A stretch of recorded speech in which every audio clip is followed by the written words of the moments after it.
hold for a healthy angle here. Yep, well done. Now it's just get back to the center of the table.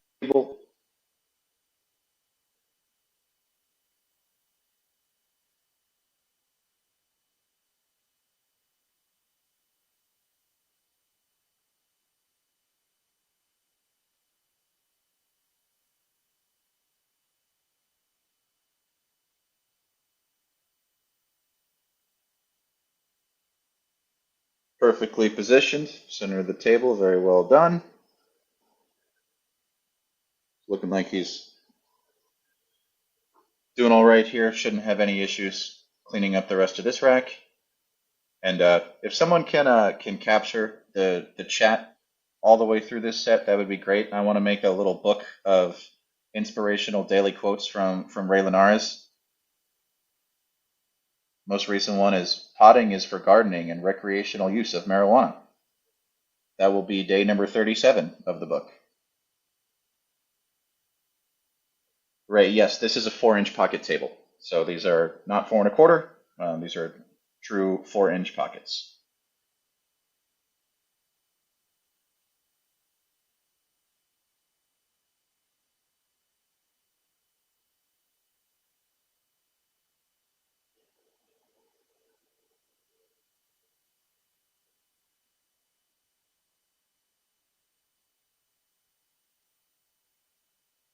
And is able to complete the run out. So we're seeing that lead go back down to 1. So score now sits at 7-6. Anthony with the lead.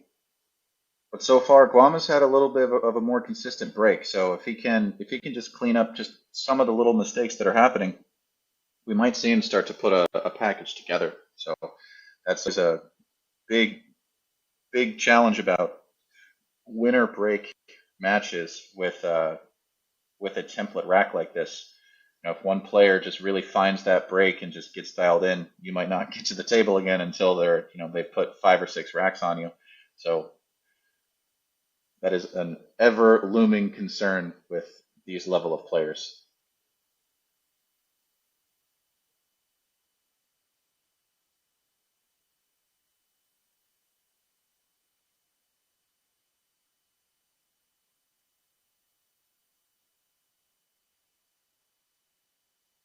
All right, so he makes a ball, and he's got a little bit of traffic going on over on the right side of the table.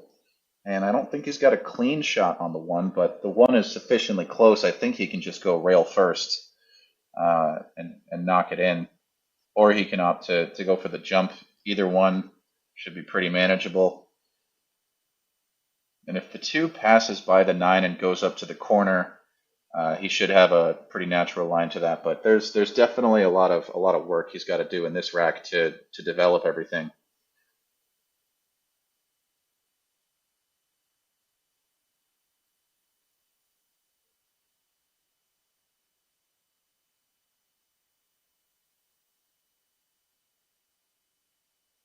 So he's opting for rail first.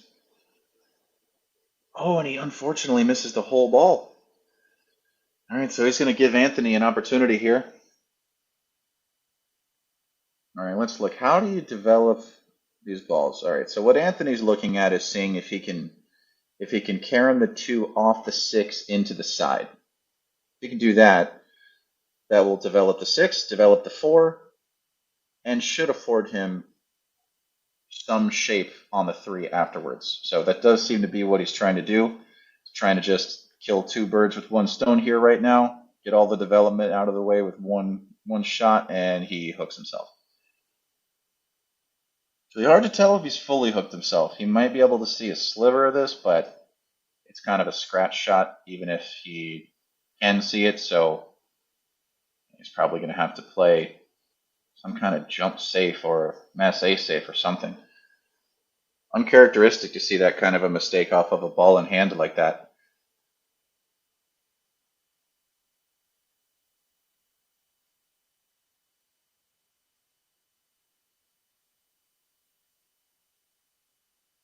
Doing a great job. Thank you, Ed. I appreciate that, buddy. I hear it's going to be your birthday in mid January, so I'm going to try to be down there for that, and and hope to see you, man.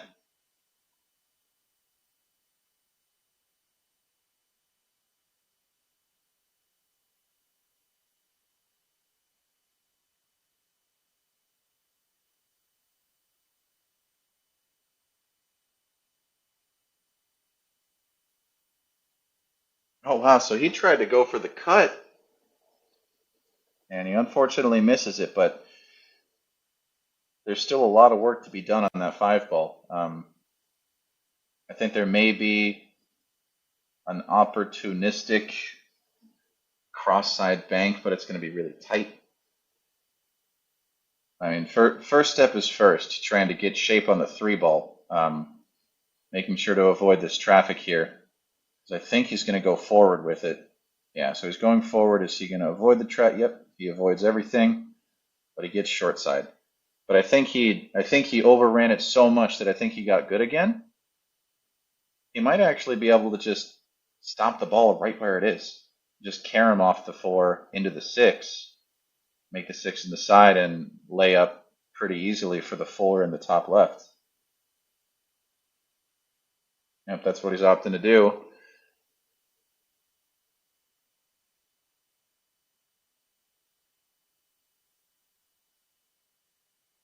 Nicely done there. Let's see if he can get the carom and complete it. Yep, very well done. That's an elegant way to solve that pattern. Now, there's not a lot of work left now. It's just roll up nice and easy for the seven in the side. Opts for the stun. All right, that's fine too. A little bit of a player preference there, I think.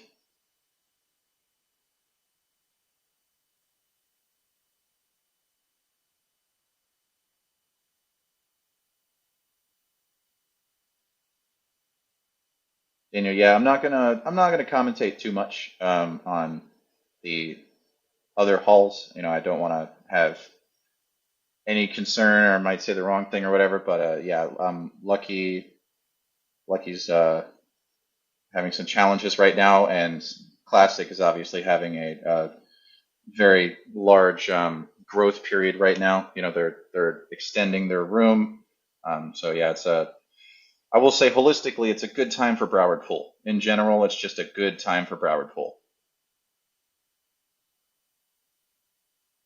All right, so nice continuation of the run out here by Guama. It should just be stun, and should be able to tie this game back up 7-7.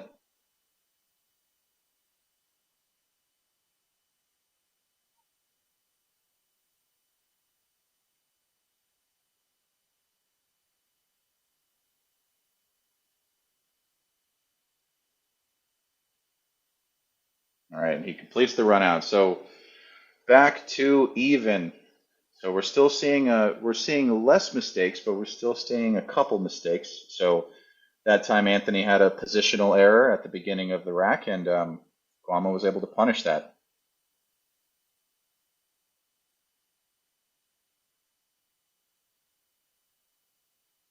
Brandon, you can find the score on. So we're doing it a little bit old school today. So there's not an overlay just yet on the stream. So you'll see a little scoreboard in the top right of the ISO view. The red score is Guama. The blue score is Anthony.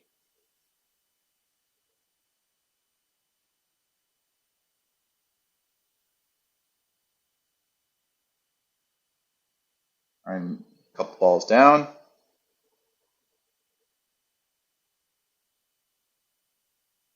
All right, so he's got a pretty good shot here on the one. I think he's thick enough here to where he should be able to hold the draw and just draw it nice and easy up the long rail. Get shape for the two. If he doesn't like that, he might need to come three rails, but I think it would be I think it'd be a really challenging shot to come three rails with inside on this. So I think he's got to try to like cinch draw and just slide up that long rail. He's taking a look at it now. He's in kind of a tough spot.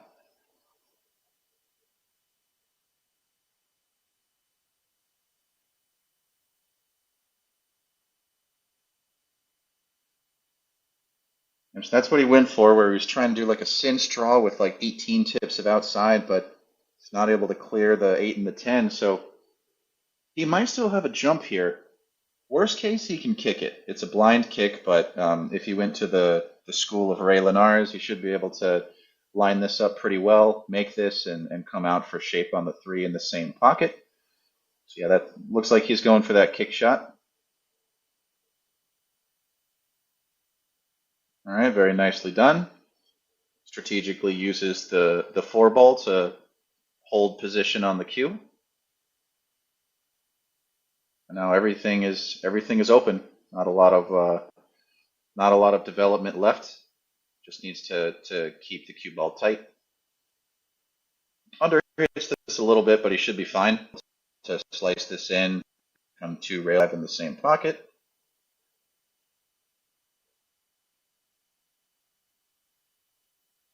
Yep, nicely done. And from here, connect the dots, and he should be able to regain the lead. This would be 3 racks in a row if he can complete this.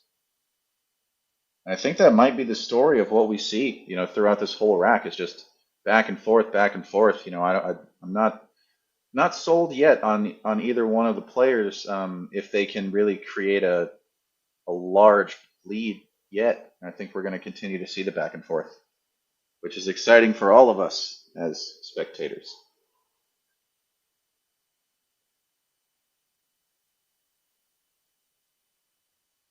Brandon, you want the winner? Come on down to Beyond, man. I'm sure they'll be ready to flip when they're done.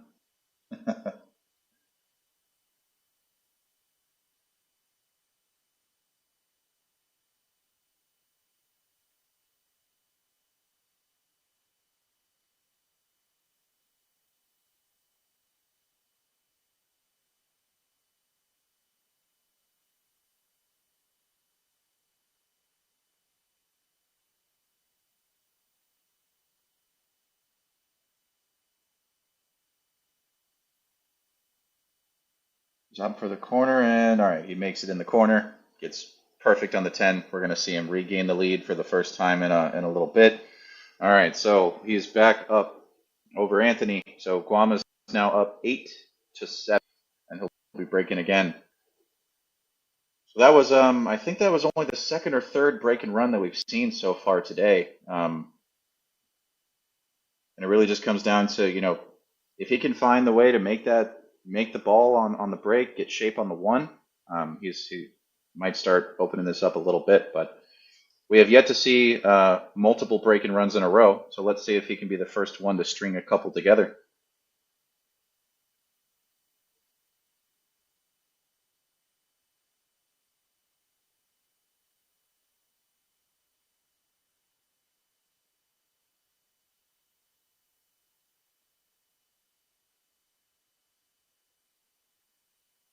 Yeah, his break's definitely looking pretty good now. So makes 2 balls, makes both of the intended balls that time. And he's got a pretty straight in shot here on the 1. Looks like he's sufficiently straight in to where he should be able to hold for the 2 in the same pocket. I don't think the 10's really going to get in his way too much. Or is that the 9 ball? Yeah, sorry, the 9 ball is going to get in his way too much. Oh, and he unfortunately gets down and strokes a little too quick and misses the ball. So he doesn't sell out an easy shot to Anthony, but I mean, Anthony's just happy to be at the table right now, given how the layout was after the break. Wow, unexpected miss. So it's given Anthony a chance to gain control of this table back if Anthony can find a nice safe.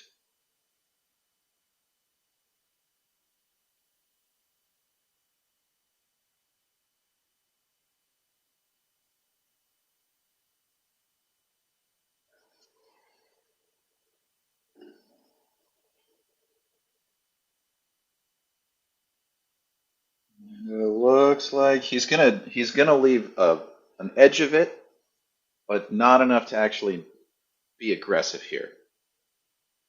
So Guama's gonna try to return safe.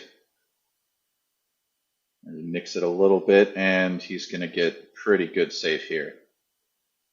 All right, nicely returned here by Guama. So fully hooked on the one ball as Anthony comes back to the table.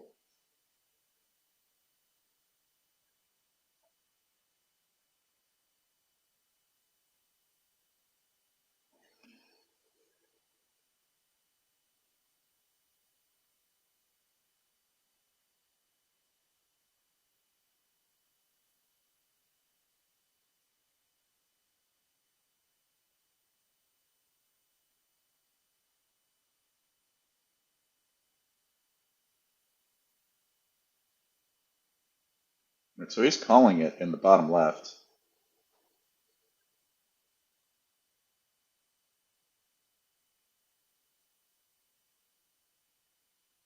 And that had a chance. All right, so decent effort by Anthony, but he's going to give it right back and give a very good run out opportunity here to Guama to see if he can extend his lead back up to 2. Which I think 2 racks has been the largest lead that Guama's had so far today.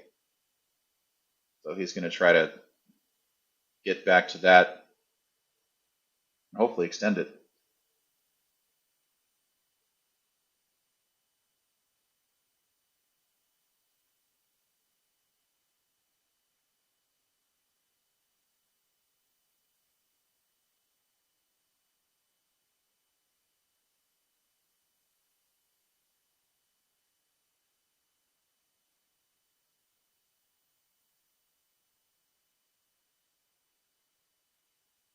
Interesting. All right, so yeah, check.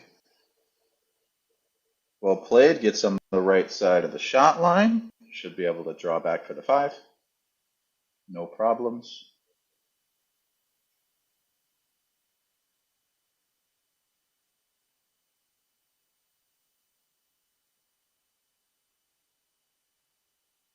Paul, the score is shown on the red and blue placards in the top right of the ISO view. The red score is Guama, and the blue score is Anthony.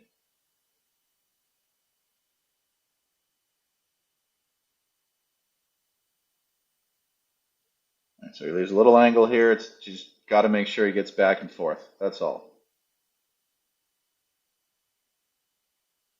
Handles it. Actually overhits it a little bit, so now he's in a slightly tricky spot.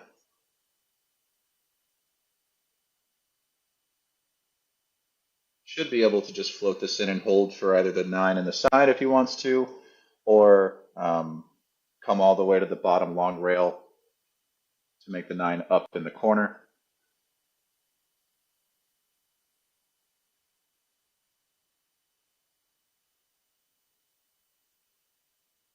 Yeah, so he's going to play for the side pocket. Looking like he's going to extend this lead back up to 2, regain the biggest lead he's had in this match.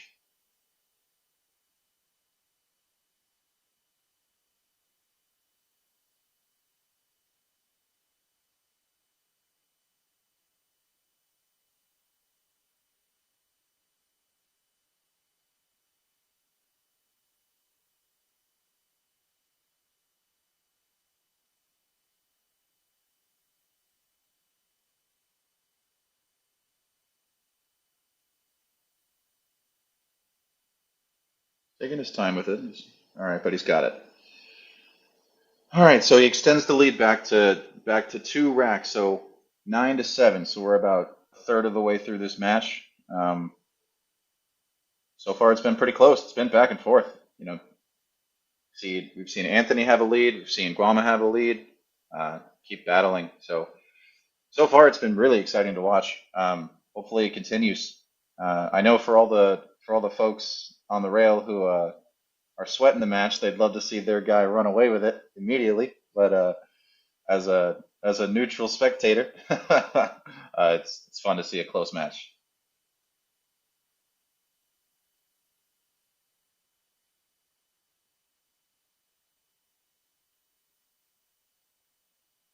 So he continues with the.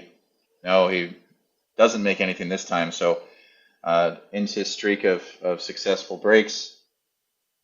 And he's going to leave Anthony with a look at the 1. Not sure how much clearance he has next to that 7, if he can jack up for a safe. Doesn't look like it, so it's looking like he's going to have to play the cue ball up behind the 3 ball. Yeah, that's what he's opting to do. Nice. Yep, just uses the fact that there's a ton of traffic on the table right now. And it looks like he's cut off the 1 rail kick around the 10. That's what Guama's looking at first. So Guama's in a tough spot here. This is not going to be an easy jump. There's a 2 railer here? Maybe. I don't even see one. Wow.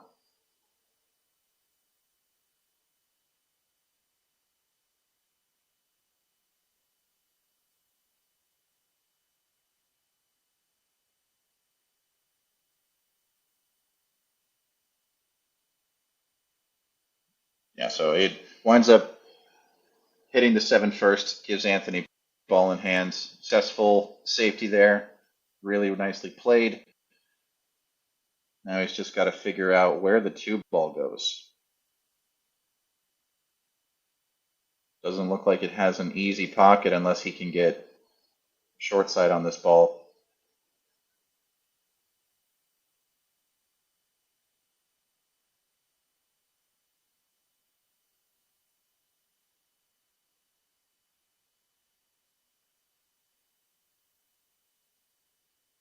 A's, the good players start once you get to the building, man. Just come out, start barking at these guys. They might not give you any action because you're too good, but you got to shoot your shot. All right, so he's gonna. Still really hard to tell exactly what he's trying to do here. Maybe trying to play for the 2-6? I don't know. I feel like that's a little bit risky. So let's just wait and see what he does.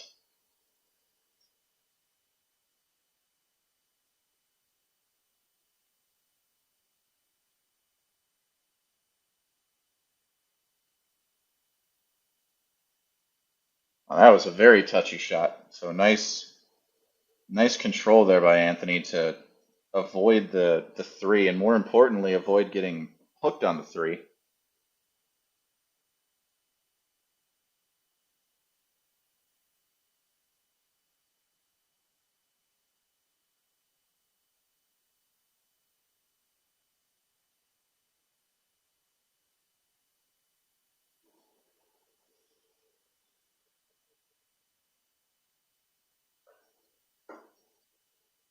And so he's able to punch over, get a little bit better angle on the 3. I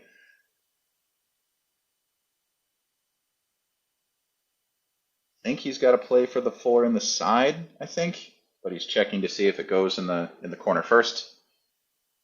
I think the side's a little bit of a better play, higher room for error.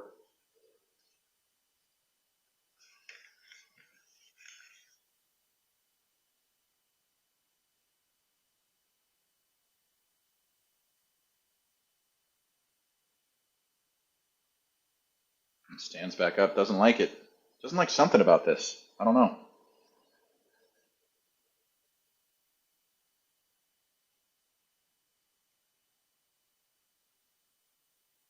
So wipes its feet on the way in. He does opt to go for the side, but he's going to be a little bit jacked up here.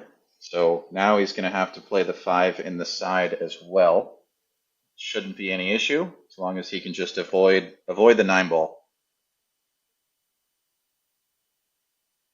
All right, so yeah, he's able to avoid the traffic, gets through it.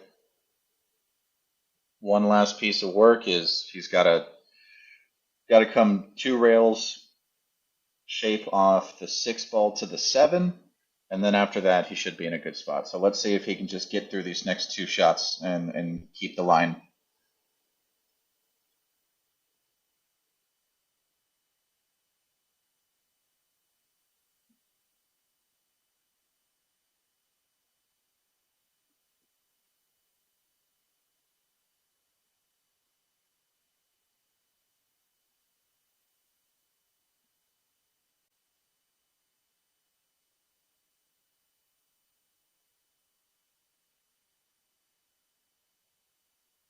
Nice, nicely done. Anthony's really good about just keeping the cue ball kind of in the center of the table on every shot. He's a little bit straighter than he would like, but it still should be perfectly manageable.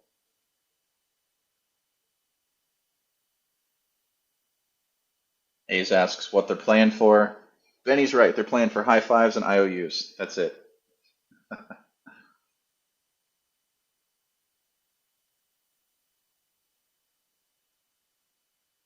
I think he's a little bit thinner than he'd like to be, but it shouldn't be much of an issue.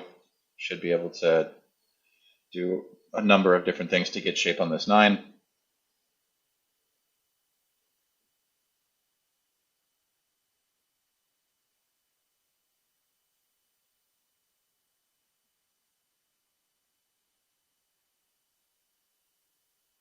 He winds up overrunning the position a little bit. Thankfully, he doesn't get hooked or he doesn't get tree topped on the 10, so he's going to have to move the cue ball a little bit more than he would like. So he's going to have to come across table and back for the 10.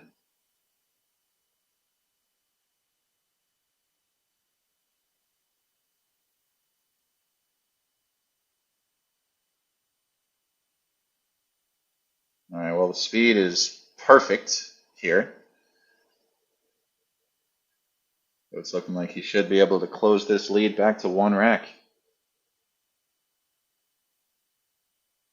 And he does. All right, so back to within 1. I think the biggest lead either way has been 2 racks. Yeah, we're back.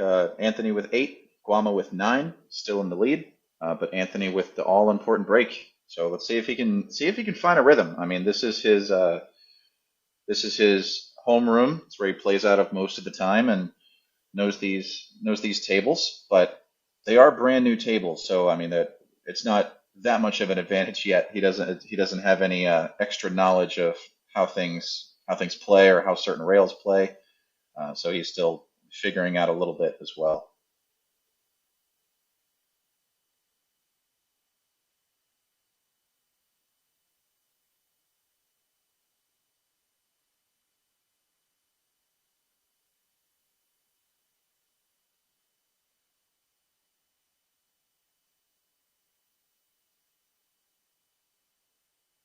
Yeah, so he's still struggling to find it. So he deposits the cue ball straight into the side pocket. Makes a few others at the same time, but he's gonna give ball in hand to Guama here. Still trying to find that break.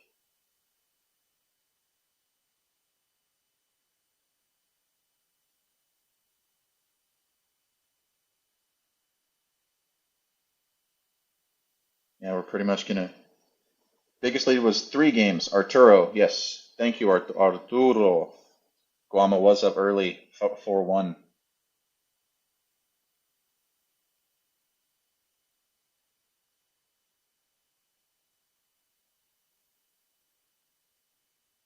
Interesting shot choice there with ball in hand to, or sorry, never mind, that wasn't ball in hand, but hoping to avoid that 8. So fortunately, he does.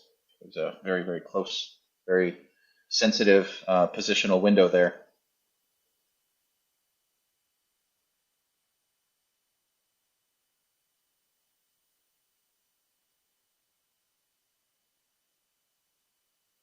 Good shot. He's on the right side. You can just follow this up for the 8 in the side. Yeah, looking good here. No issues. Should be able to get that 2 rack lead back any second now.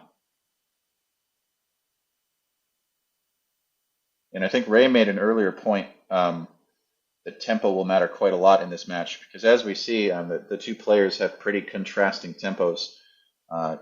Guama seems to be a much faster and looser player, playing more off of feel and momentum and energy. And then Anthony's style is a little bit more conservative and measured. So it'll be interesting to see how those 2 styles contrast as we get. Specifically, it'll matter, I think, as we get deeper into the set. You know, once we're past like the 15 to 17 mark for each of the players. All right, so Guama deposits the 10. extends that lead back up to 2 racks, so he's now up 10-8 in the set over Anthony. Norman, the score is currently 10-8. It gets shown on the placard, the red and blue placard, on the left visual. So in the top right of that, you'll see the score getting captured by some folks in the room.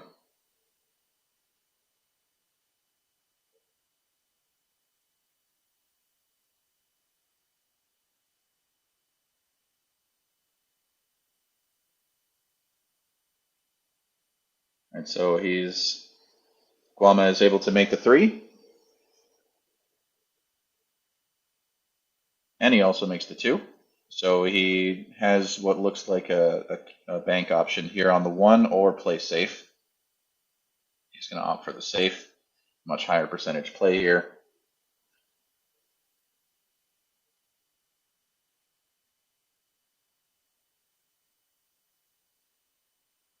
Anthony's going to have to manufacture some kind of a kick return safe. He's going to be stretching or using a bridge or something, most likely.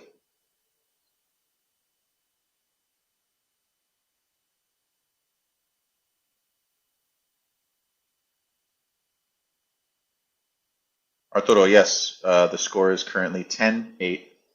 Guama is in the lead. This is a pretty tough spot Anthony's in.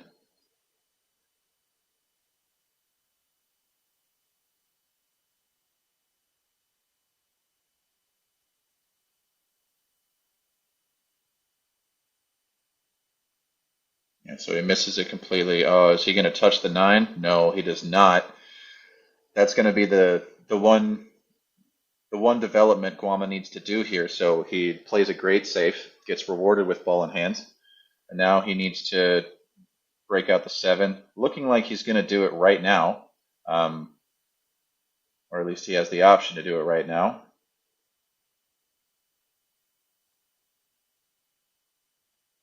He chooses not to, so he's going to try to get short side on this 4-ball.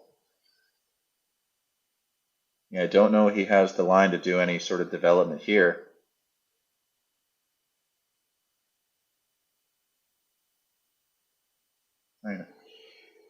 This is past my level of expertise. So let's see what he's going to do to develop this 7, or maybe the 7 just goes clean if he can get short side. So let's see what he's cooking up.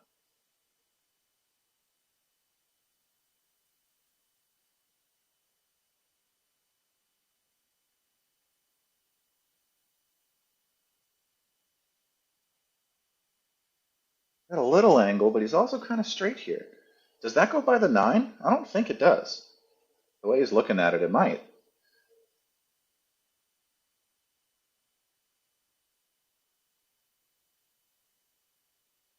Oh, maybe he's playing for the carom, but maybe just a safe. And I'm going to shut up on this one because I have no idea. I'm just going to watch and learn on this one. He's calling it.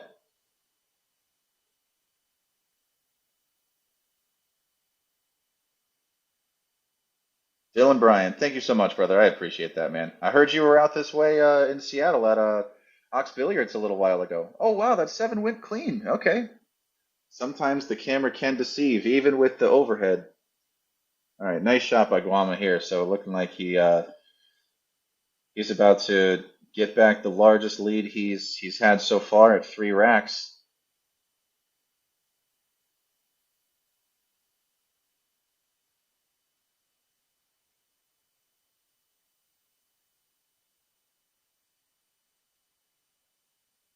Good speed. Yeah. All right, so Guama extends the lead back up to 3 racks. It's now up 11-8. Getting close to the halfway mark for Guama here. Probably in the next 5 or so racks, I'll take a short break here, but we're going to try to get at least halfway through.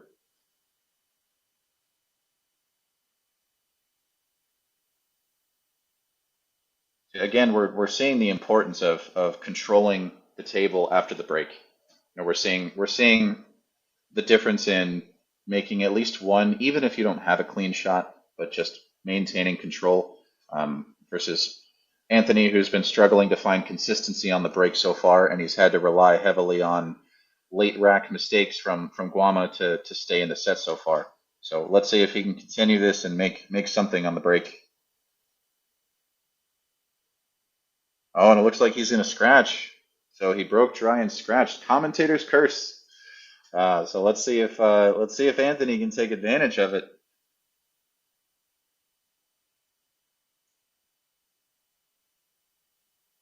There's a little bit of work here to be done. He might have to plan on a safe once he gets to the four.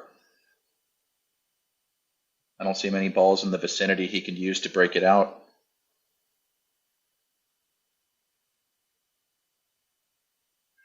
There's a really, really, really touchy shot if he wants to be froggy about it. Basically, right where his cue is right now, he'd have to make the two in the side or in the corner, use the tangent line to basically run smack into the four, full face, full hit, and then that would hold his cue ball for a shape on the three, and it would develop the four. But that's asking a lot. So it looks like he might be looking at that shot and lining up that specific shot. But yeah, he would have to basically use the two ball to develop the four. So let's see if he goes for it or if he opts to play something more conservative and play safe once he gets there.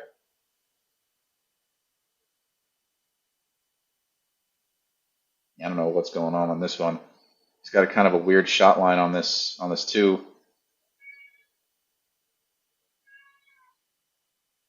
Yeah, I think he's going to opt to just play safe once he gets down to the four ball.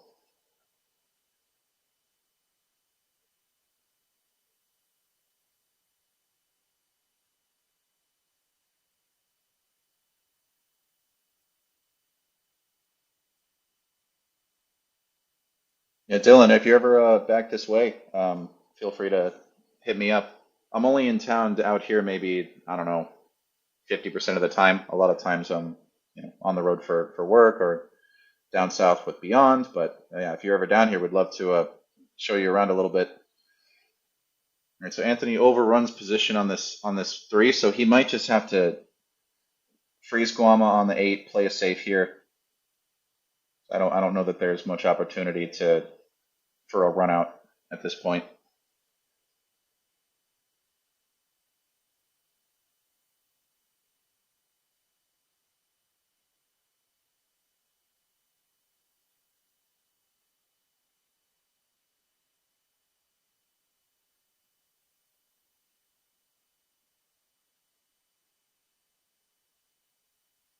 But he plays a little bit too hard, so he nudges the eight out of the way, and I think he might leave a little bit of a two-way here for Guama.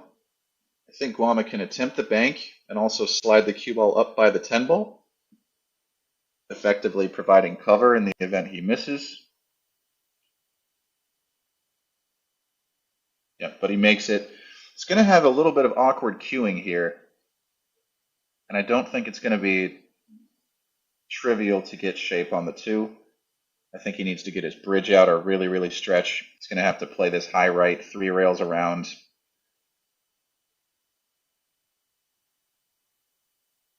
So he makes it, comes up a little bit short, but he should be able to still salvage this. Maybe get short side on the six ball, make it in the bottom right corner. Yeah, that's what he opts for. Smart play. Readjusting his pattern strategy based on where he got.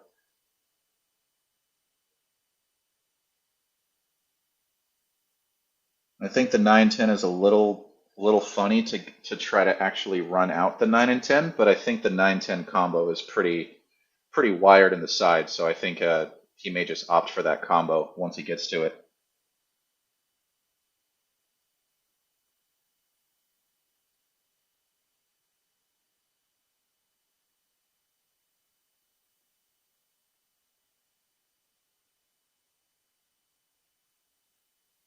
Yep, that's what he's eyeing up.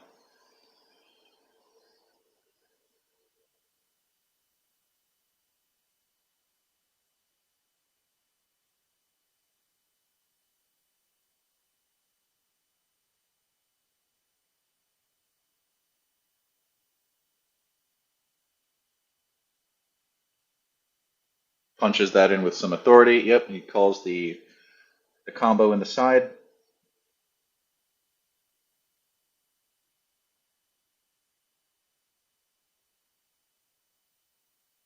And he makes it. So now he extends the lead to biggest lead of the night so far, 4 racks. So he's now up 12 to 8 over Anthony, starting to put some momentum together. Um, so Anthony had an opportunity with a ball in hand, but wasn't able to complete the run out. So now he's got a lot of more work to do to start fighting back here.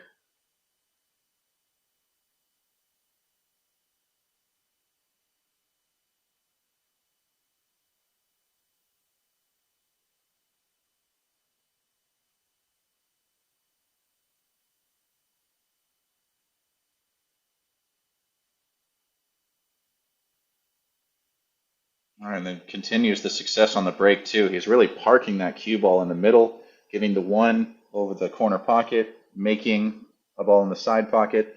So yeah, he's dialed in on the break, and if he keeps doing this, Anthony might be in trouble here pretty soon.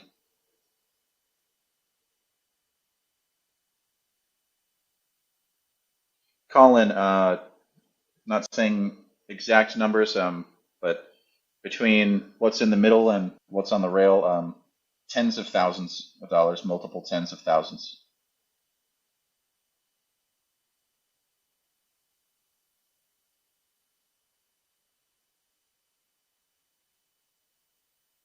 And so he gets a little straight on the two here.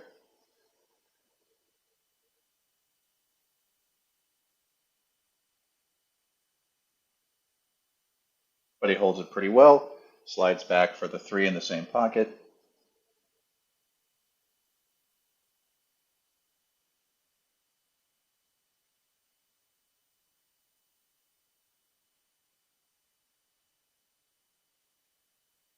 Yeah, not a lot of problems here anymore. So again, should be connect the dots. Almost looks like a drill. 4 to the 6 to the 7 to the 8.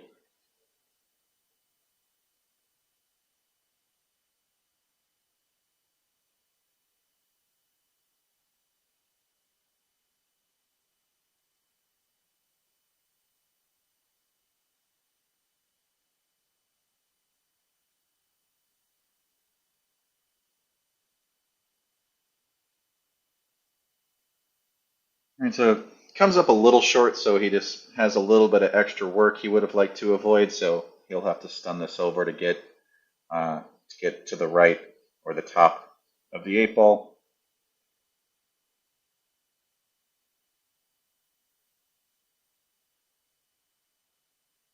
And he navigates that nicely. And now he's just going to look to see if he prefers the 9 in the side or the 9 in the corner. I think he's going to opt for the 9 in the corner. Nope, he's looking for just following this. Okay, interesting.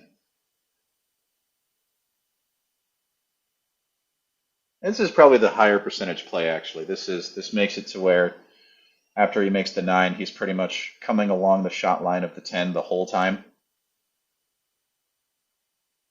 Yeah, it's a pretty good shot.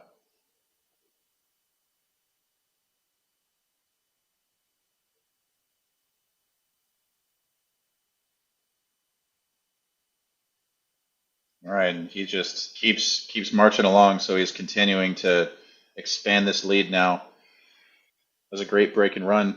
Yeah, I mean, now that he's found the break, it's in a dangerous spot. He might just start running away with this. So he's now up 5 racks over Anthony. He's up 13 to 8. So he's past the halfway mark, and Anthony's going to need to rely on a dry break or a mistake or something to have a chance of getting back into this set.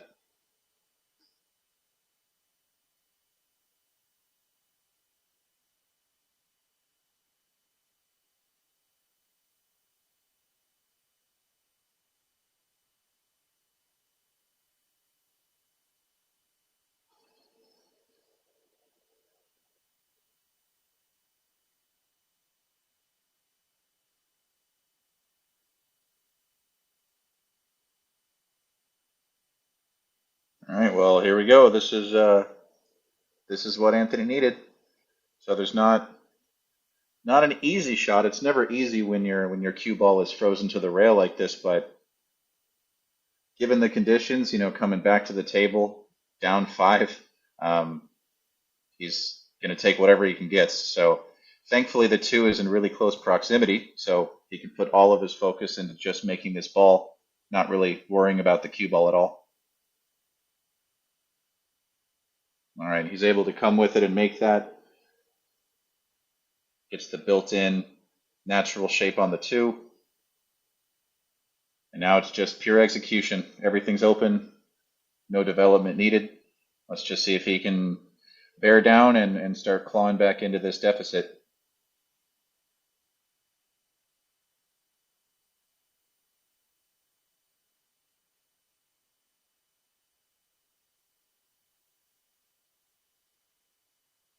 Colin, it is very possible that there's some pattern racking going on.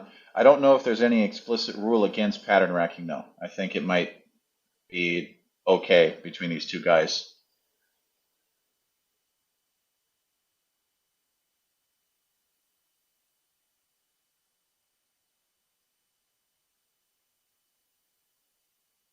So he stuns it, just the correct side of the shot line.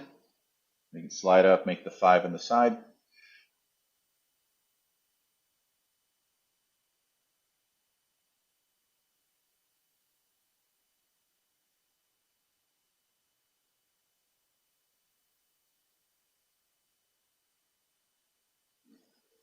This is the tempo talk from earlier. Despite there being a pretty open layout, Anthony still likes to pay the due diligence to every shot and make sure he doesn't take it for granted ever. So we're still going to see him take his time, even on shots that are completely straightforward.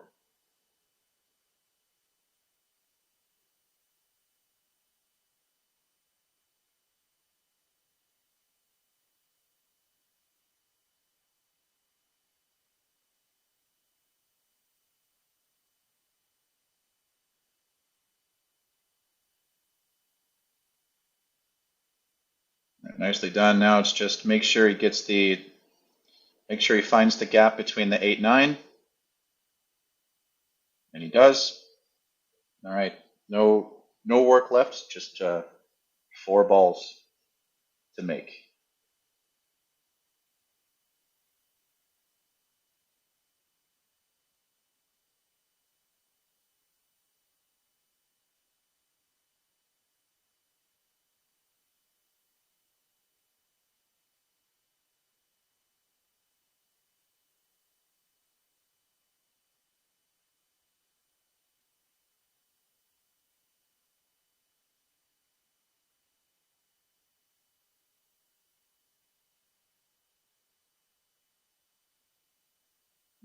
Taking his time again. He knows this is super important just to stem the bleeding, just to make sure that he takes full advantage of this opportunity and cut into that lead even a little bit, because it's on the verge of getting out of hand. So he doesn't want to wipes his feet on the way in again. He's on the wrong side of the 9 ball too, so he's gonna have to either really juice up this cue ball to try to come around table, or he's gonna have to just accept a slightly longer shot. Given that he's been in his chair for a few racks now, let's see if he opts to load up and give himself an easier 10, or if he just makes the shot and takes something a little longer.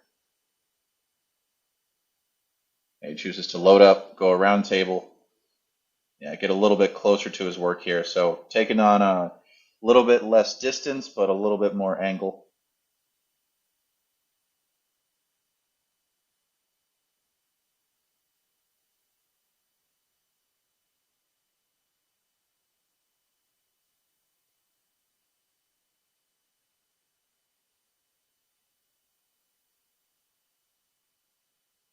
All right, and he makes it. So he's able to take advantage of the opportunity. First opportunity he's had in quite a few racks. Cuts the lead back down to 4 racks.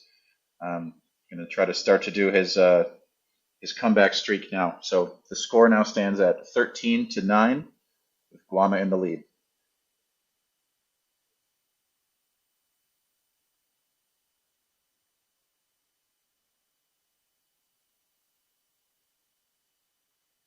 Carlos, the score is 13-9. It is also shown on the feed. So on the left view in the top right hand corner, you'll see a little red and blue scoreboard. The red score is Guama, and the blue score is Anthony.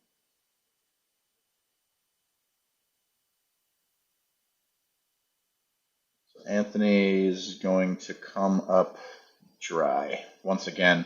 So I'm noticing Anthony's cut breaking. I'm not sure if that's intentional or if he's still just struggling to find the head ball and hit it square. But yeah, the cut break isn't working so well thus far. So he leaves an open shot for Guama. Guama makes it, gets shape for the 2. Don't really see any problems here. So he's going to get a little close here. No, he's fine.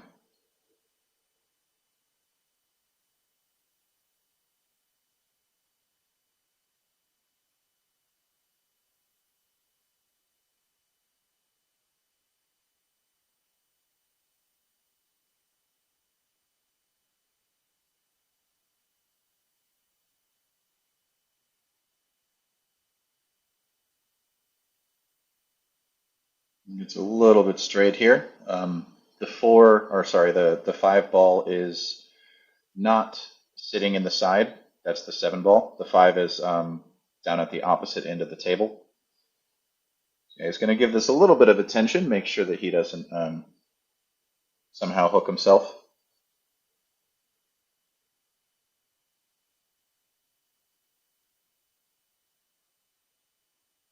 All right, he avoids the 9. Well done. Now he's got plenty of angle to come back up table with a little bit of a follow shot for the 6.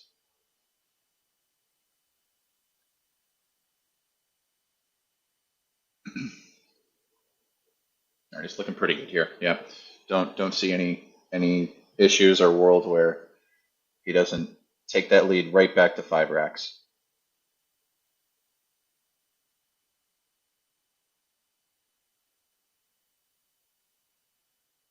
Bert, yes, this is also streaming to YouTube, correct? China, if you're in the chat, I mean, feel free to drop it in the link for people. But um, yeah, whatever your preferred platform is, go check it out.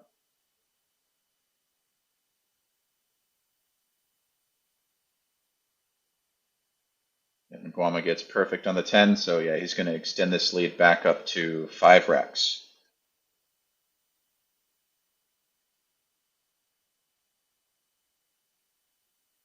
All right.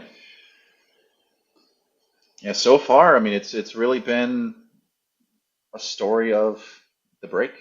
That's it. I mean, we saw some early set jitters from both players early on over the course of, I would say, the first, I don't know, 4 or 5 racks.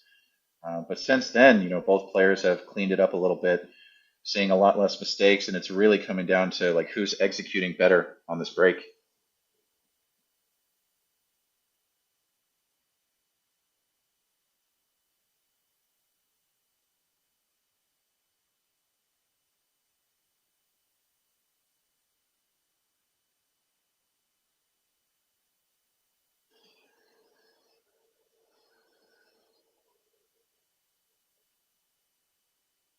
Right, he deposits the 6 into the top side again, makes another ball for good measure, and he's got shape on the 1.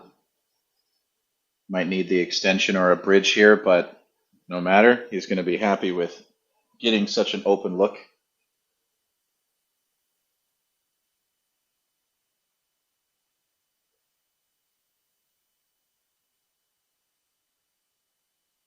John Vineyard, the second, John Jr. They're Fargos. Anthony Meglino is a 787 Fargo, and barely dripped that one in. And Guama Sanchez is On paper, he's a 740, but widely known that he is an underrated player. He plays much higher than his Fargo would indicate.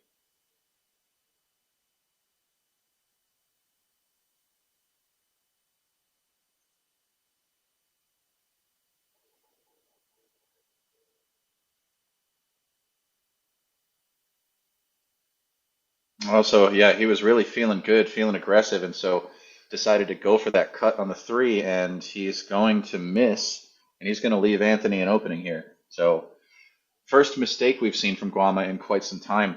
Um, Anthony's going to really have to execute, run out here to continue to have a chance in this set. We're starting to get towards the back third. Once you start getting later and later and later into the set, it's harder and harder to bridge that gap. So Anthony needs to start turning it on now.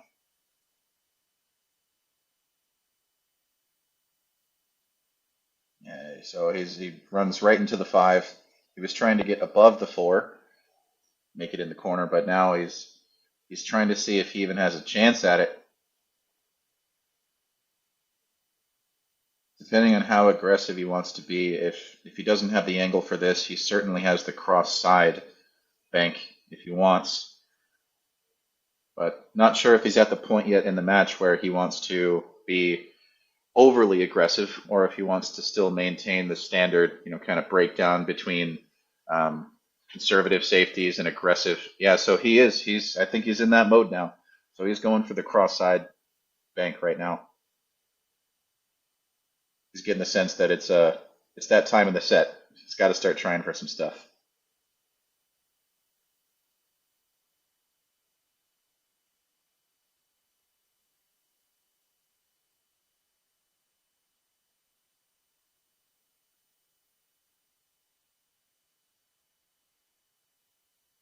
And he makes it clean. And he gets almost perfect shape on the five.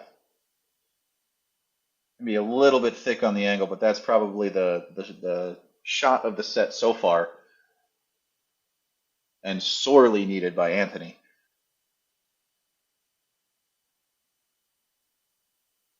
All right, so now it's just a matter of making sure he can get good position on the correct side of the seven ball shot line. He doesn't want to be below the shot line, then he'll have to make that cue ball move quite a lot. So step one, though, just make this five ball, and then cue ball position is secondary.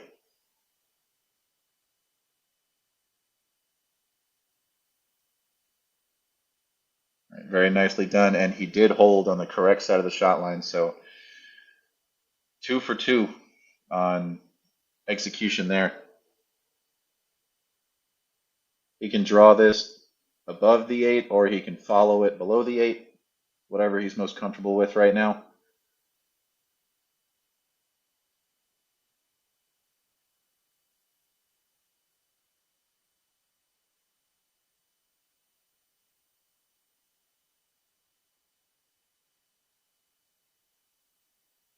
Opts for the punch. Very nice. Yeah, usually when these top guys when they're trying to just you know get back to center in terms of energy, they tend to like to let the stroke out more than baby it. So we see that come out pretty clearly right there. He opting to punch it up above, gets dead perfect on the 9.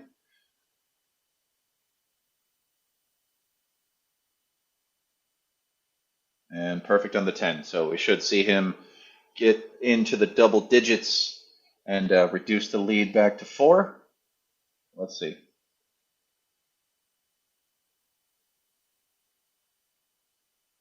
All right, and he does. Uses all of the pocket on that one. So he's able to cut the lead back down to 4 rack deficit. Guama is in the lead with a score of 14-10.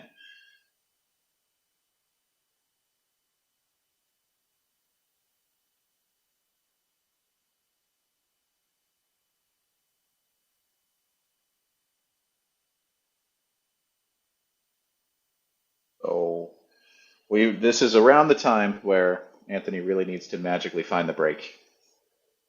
I think if he can start to reliably pot a ball on the break, we're going to start to see uh, significant change in the momentum. But yeah, this is going to be the most important shot of every rack the rest of the set.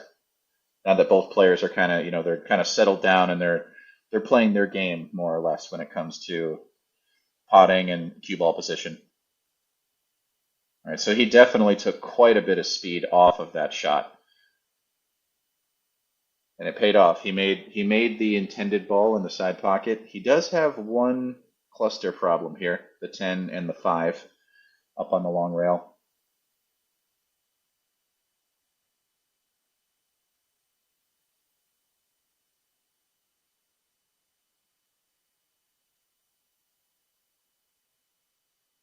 A pretty decent safety option here, but I'm not readily seeing any good aggressive development opportunities here.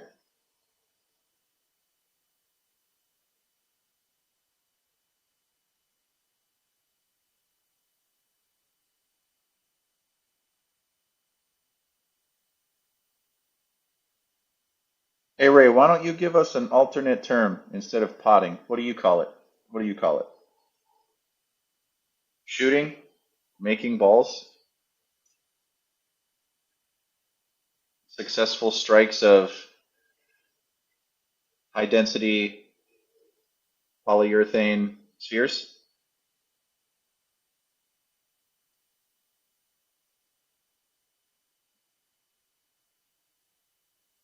Ah, okay. All right, I see what Anthony's doing now. That's a pretty good line here. I think he's bought himself a very, very good chance to break out the 5-10 right now, uh, while also affording himself position on the 4. It's very good pattern play. He doesn't look happy with it though. Maybe he is a little bit too thin. I don't know. Making balls.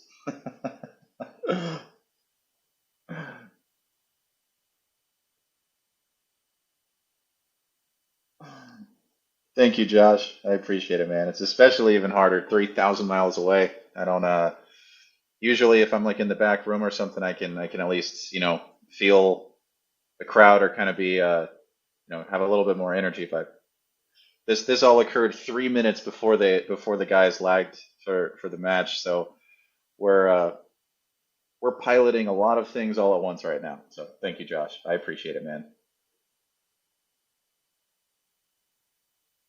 Pocketing. It's called pocketing the ball. Is that where when your opponent looks away, you take a ball and you put it in your pocket and pretend like you made it?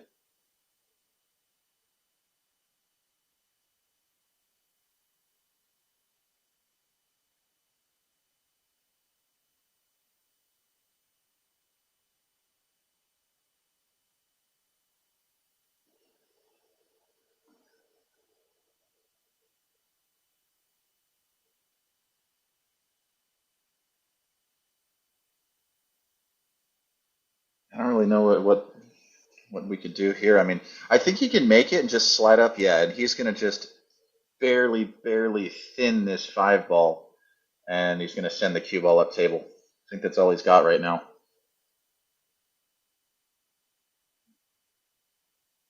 The trick is going to be making sure he doesn't separate the 5 and 10 too much, or else it's going to not be a very good safe.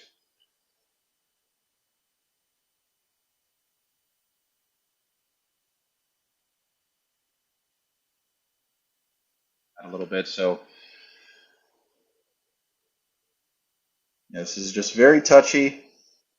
Usually players hit this a little too hard. He should be able to just baby it. Yep, very nicely done. So I don't think he's going to get ball in hand off this one. And fortunately, he did not line up the 5-10 in such a way that it will easily go in the corner. All right, so we're going to see a very slow, methodical pace here. And oh, all right, so there's a ball in hand here. So I do believe they're playing 3 foul. I don't see any kind of safe here this time, though. I think Anthony's going to have to. Ah, okay, yeah, he's going to try to safe again. send the cue or send the 5 ball flying 3 rails and just freeze the cue ball right on the 10. Well executed, yeah. So he's going to try to go for, yeah, if he gets ball in hand here, he's going for the run out. Absolutely. Everything's too open. Any safety would be more difficult than the run out itself.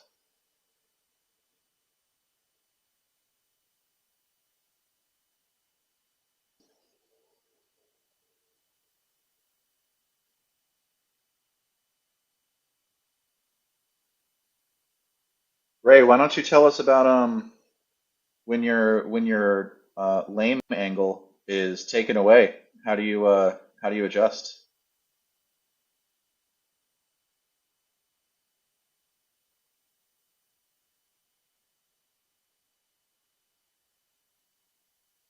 So Ray's big knock on the word potting instead of pocketing is that it's English from England.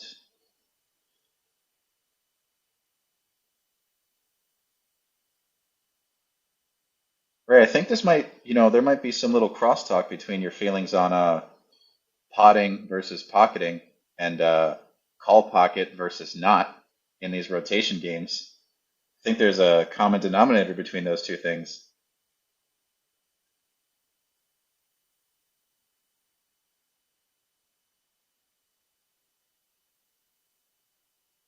Oh, and he overcuts it and he's going to hang it up and he's going to leave what was a golden opportunity on the table and he's going to give it right back to Guama.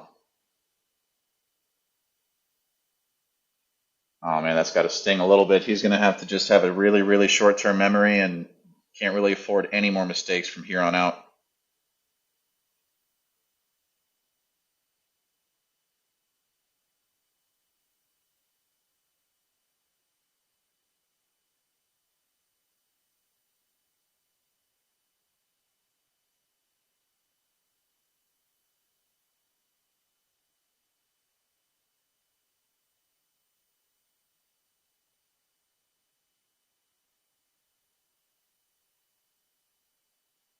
Oh, and he overcuts it too.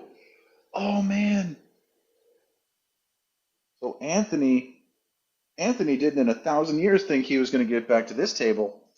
So he's gonna, I mean, he's got two options. He can be aggressive and just go for the bank right now, or he can just lay it up and try to send the cue way down table. I'm gonna be aggressive here. Why not? Well done. All right. So not expecting in 1,000 years to get back to the table after that. Uh, Guama's not able to make the 10. Anthony gets back to the table, and with his extensive one pocket knowledge, he's a great all around player. He's very comfortable with those back cut banks into the corner pockets. So he's able to cut the lead down to 3. So that's huge. Could have been right back up to a 5 rack lead, and instead it's 3. So let's see if he can continue that success though on the break. So he found it, took a lot of power off of it last time. That worked really well for him. So let's see if he keeps that same speed or if he tries to ratchet it back up.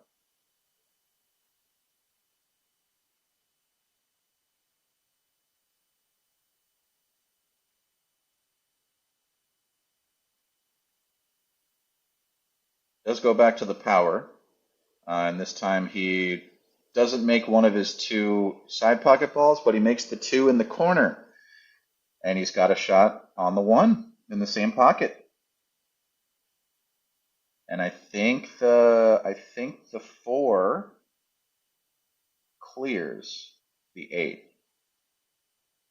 But with the location of the 3 and everything, I don't know that he can get above it to try to get shape for himself on the 4. So he might have to be short side and make a safe or something. Let's see. Let's see what he goes for.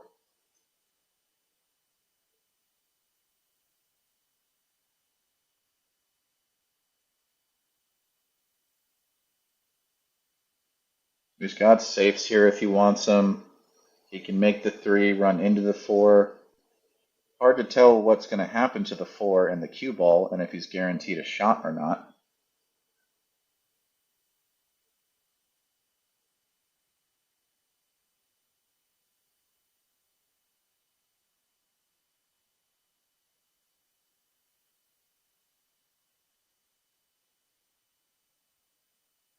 Still taking a look.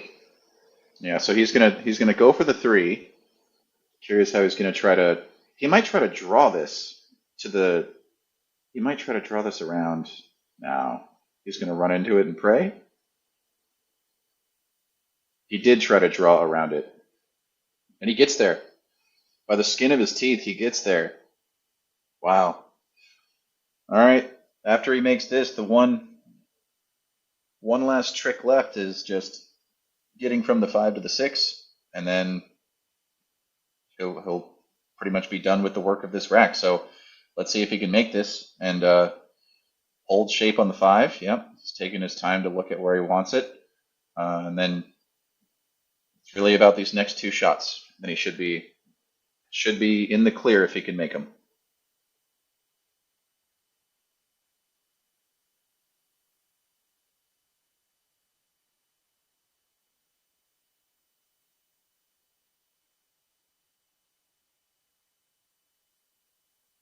All right, he leaves himself an angle too. Not a lot of angles, so he might have to draw this and really, really punch it. Draw it to the long rail, come back out for the 6. I don't think you can follow this. I think the angle's not natural enough. I think the 7 gets really, really big if you follow.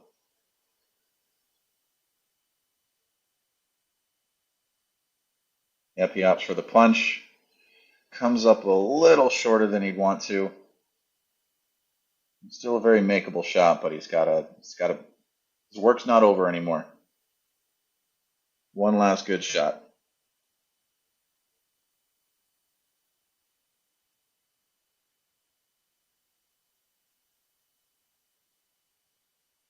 Jason, what's up, buddy? Anthony doesn't like this. I think if he cuts this in and he plays it well enough to make it, he'd get good shape on the 7 in the side. It would be pretty natural. But I don't know that he's not feeling confident in that shot at this moment. So it looks like he's going to play it safe.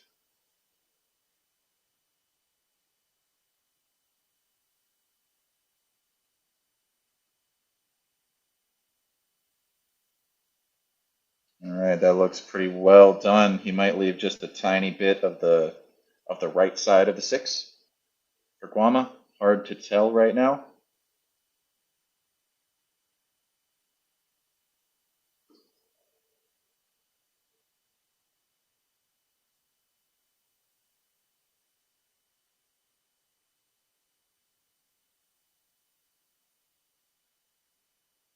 Oh, is it gonna stay up? Is it gonna? Oh, and it does stay up. And even better, it might be hooked on the point there of the pocket. That would be highly unfortunate. As it stands, Anthony's already completely blocked on the ball anyways, so he probably has to play for a 2-rail kick and probably call it in the side just in case. Yeah, this is not a fun spot. Interesting. Okay, so he's calling it in the top right corner. Okay, so he's not hooked on the point. He's coming for a 1-rail kick.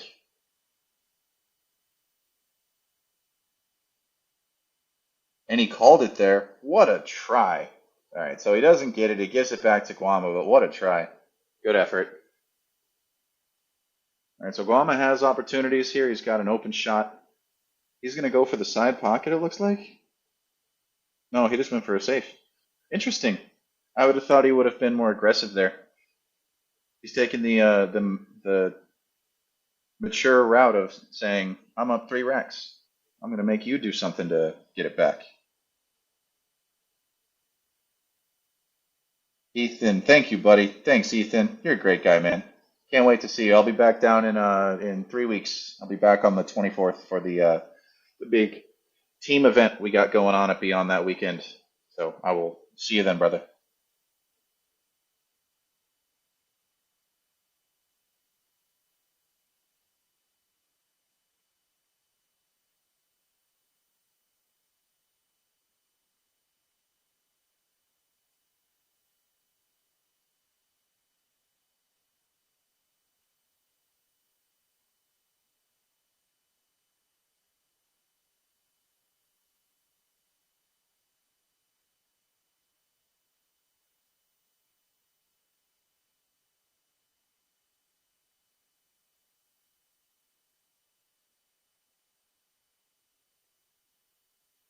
And unfortunately, oh, wait for it, wait for it. Oh, almost with the 7 railer, but unfortunately he's not going to get it. All right, let's see if Guama goes for a 3 foul here, or if he just goes for the run out. Um, this looks like a pretty straightforward run out, so let's see.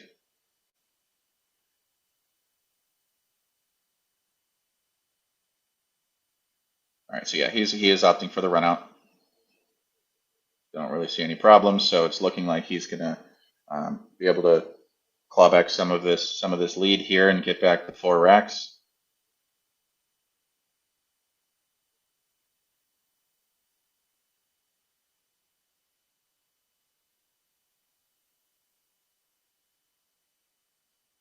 Yeah, not really any problem left. If he tries to cinch draw this to hold, he could get in trouble, so he probably just punches it over. 10 ball, same pocket. Yeah, that's the smarter play, just to avoid trying to get too cute. We've all done that before where just got so married to the idea of making the 10 in a certain pocket that we try to force it and it doesn't work. Yeah, he completes the run out, gets back to a 4 rack lead.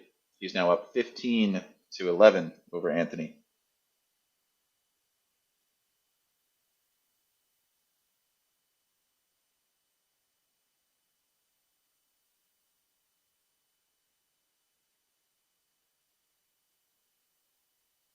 Yeah, Terry, that mature route doesn't doesn't work for us lowly players.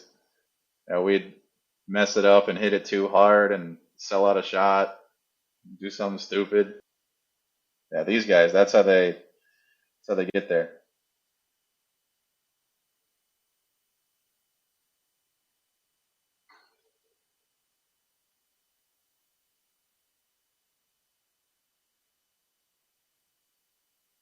All right, and this time he's gonna make a ball. Oh, does not make a ball. All right, so dry break here, but Anthony doesn't really have an aggressive shot. Doesn't even have the bank shot. Guama saw that Anthony's got that shot in his bag, so he decided to break so the 6 would block it. So he's probably just going to run this. Probably going to thin the 1, put it onto the short rail, send the cue ball. Maybe try to get super cute and go right between the 8-2, or he might just take a higher percentage, open up the angle a little bit, and kind of attack the 3 or the 10, something like that. Let's see.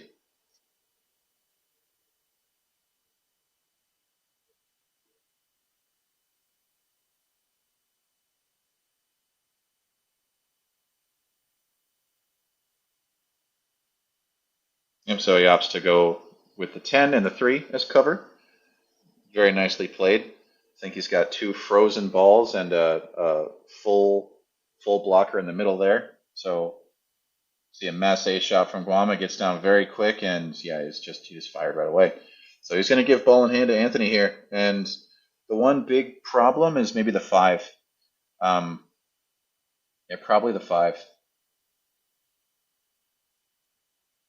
One way to attack this would be by off the 3 ball. You want to get short side on the 4 and make the 4 by caroming it off the 5. Or sorry, yeah, caroming it off the 5. Yeah. So that might be one way that he looks at attacking this. Yeah, so he's going to want his cue ball to like be pretty much on the diamonds, on the 3rd diamond. That's where he wants it to be. Yep, that's what he's looking at. Yeah, I don't think you can just play the 5 to make the 5. I think you got to develop it or do something with it. So let's see what Anthony decides.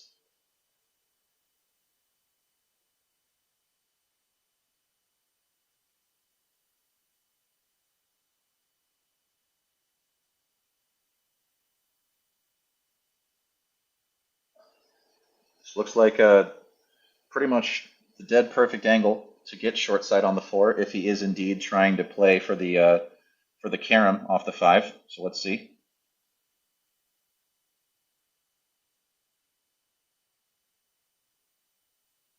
I think what he wants right now actually is I think he wants to jack up. Just looking at his body language, I think he wants to jack up and actually clip the 5 right now, and then just make the 4 in the side.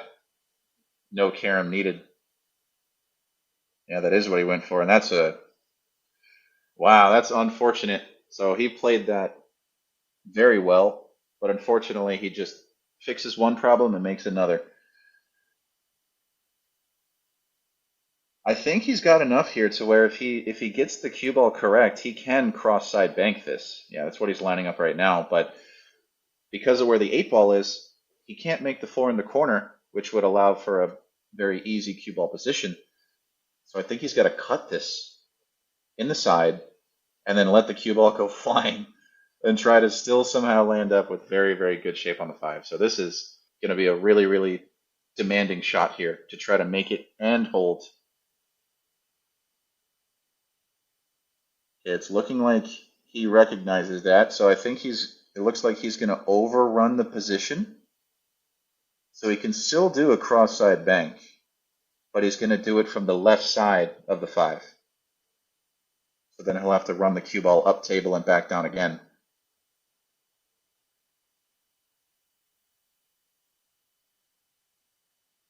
Yeah, so that's pretty much exactly what he tried to do, but he actually came up a little bit short here. So yeah, this is tough, man. Tough spot to be in.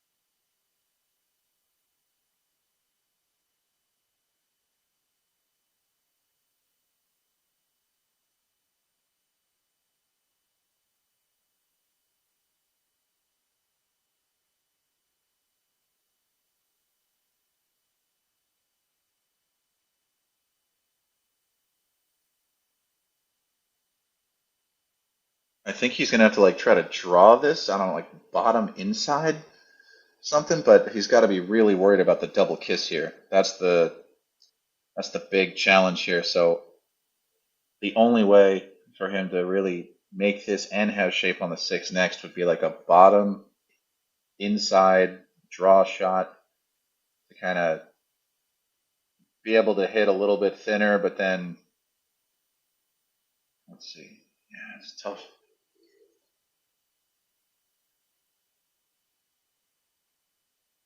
He just opts for the safe. He doesn't like it one bit. And I think he overran it and sold out. Yeah, he did. His body language is showing a little bit too hard.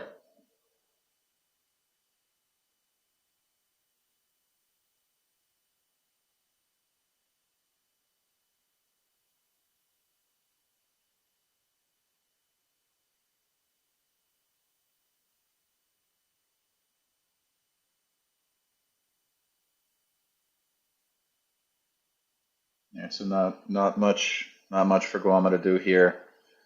Pretty much anywhere he lands on the 7, he can get to the 8 pretty easily. Even if he's straight in, which is the worst. No, he's got a little bit of angle. Drawback for the 8, pretty much straight in if he wants. Yeah, so he's gonna push that lead right back to 5 racks.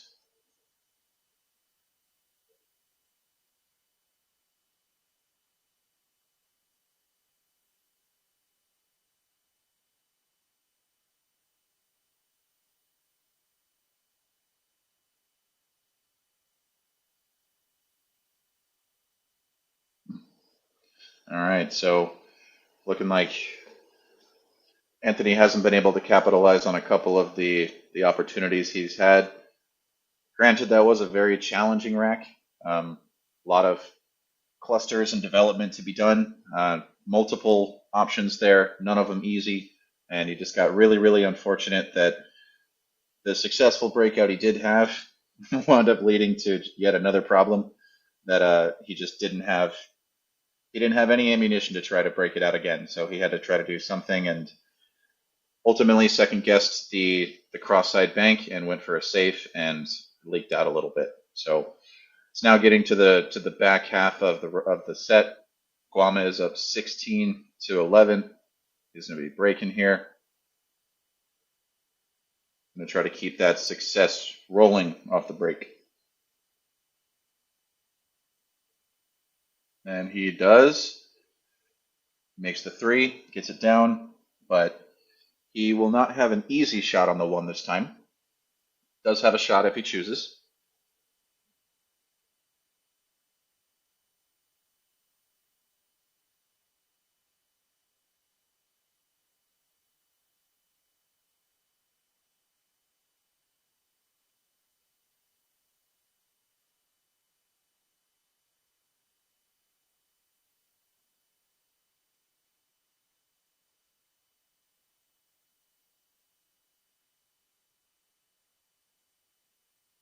He doesn't like something about this.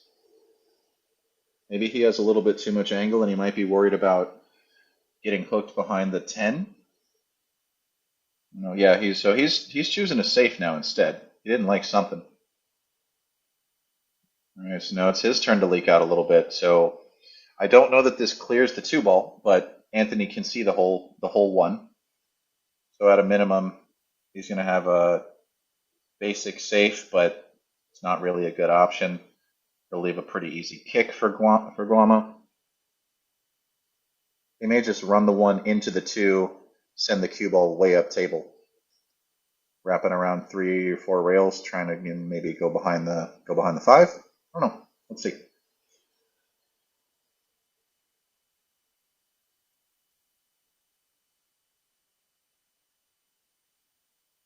Very nice. That's a much better safe. Higher level of difficulty, but he executed it to perfection. Yeah, so much so that Guama's not even going to try to hit this 1 ball. Just going to try to tie something up. Unfortunately, he did not. So Anthony's going to get paid off for this safety here. Let's see if he can take full advantage and get one of these racks back.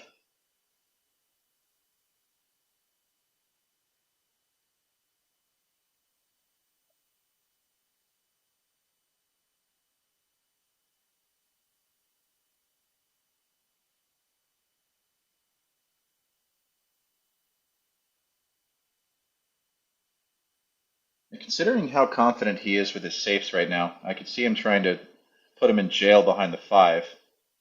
But if he's comfortable with it, with being this close to his work and get in shape, then this is definitely the better idea.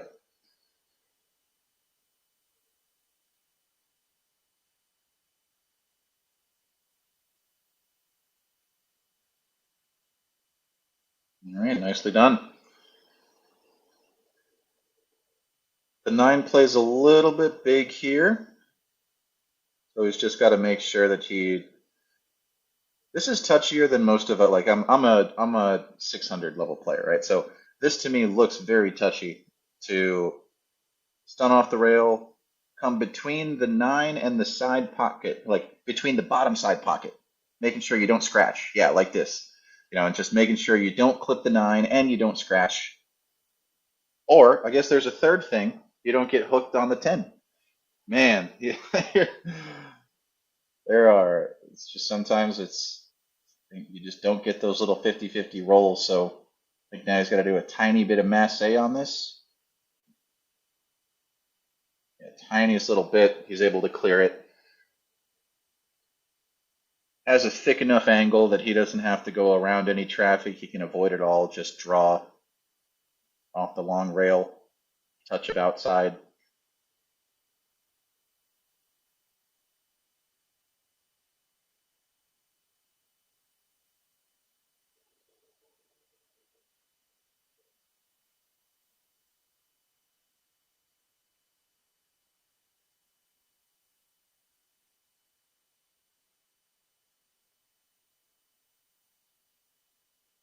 Center table. Always center table.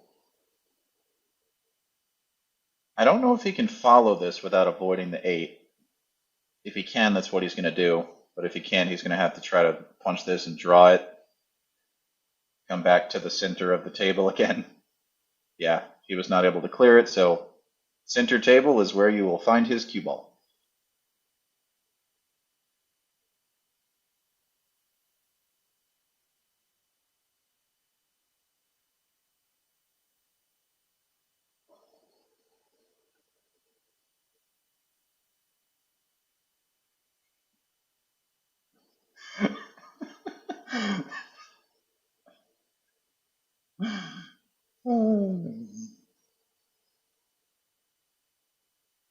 All right, so I thought he had two options there. Follow it two rails or draw it back. He chose option three, which was just a simple stop shot. You know, he really wanted to make sure he got the seven ball down.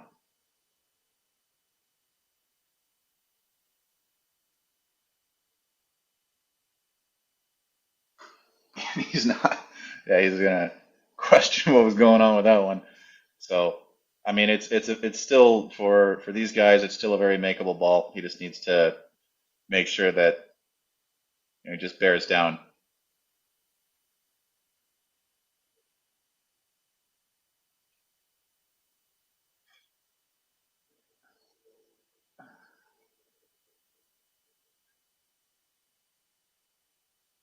So he's got to, yeah. It's kind of a dealer's choice at which pocket he wants to go in. I'm probably going to the bottom right pocket, trying to come up and underneath that nine ball. But I think he called it the opposite way. I think he called it for the top right. And so something about it is telling him that the top right is a better pocket and it awards him better shape on the nine. So I don't know. Oh, okay. Maybe it was a better two-way shot. Maybe it kind of guaranteed that in the event that he missed, high likelihood he doesn't sell anything out.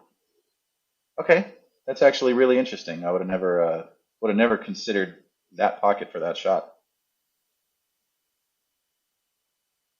Debbie Smith. Hi, Debbie. How are you, Debbie?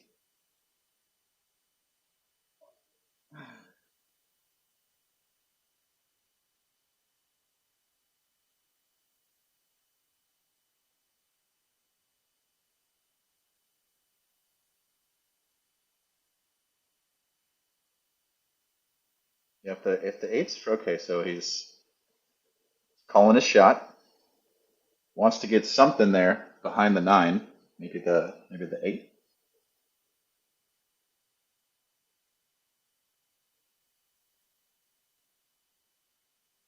Thank you, Misha. I appreciate you, Misha. Thanks for joining us. Oh, so he went for the shot. He went for the shot. Okay, and now we're gonna see. Anthony has the option to give it back. Anthony's not giving this back. This looks like a pretty common one pocket shot that comes up. We may see him go for the bank. No, he's going to just thin this and lay it up. He's not going to play games with this bank. It plays the thin cut, and it's a little bit too thick. It's not going to be extremely pleased with it, but all things considered, I think it's a reasonably okay outcome. Yeah, Guama's definitely going to take this one on. There isn't any safe that's easier than just making the ball. And he also knows that he's got a five rack lead, and if he can make this in and extend that to six with the slight positional errors that Anthony's made, he knows that he can really turn it into a mental game very quickly.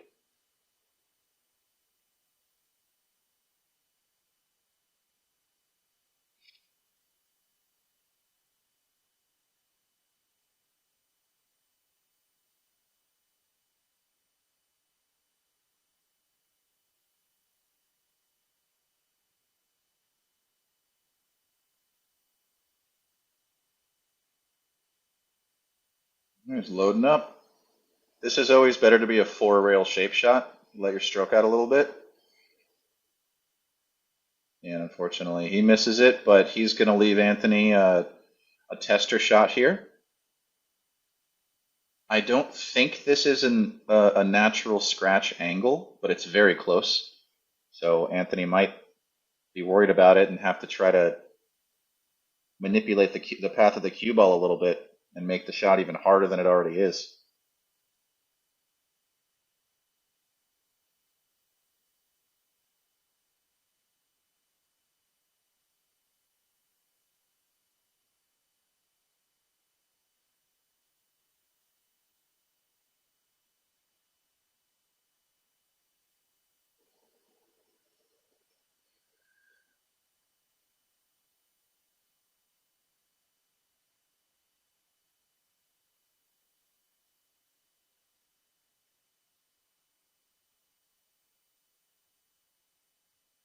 Anthony is making sure the table's nice and clean for him before he shoots.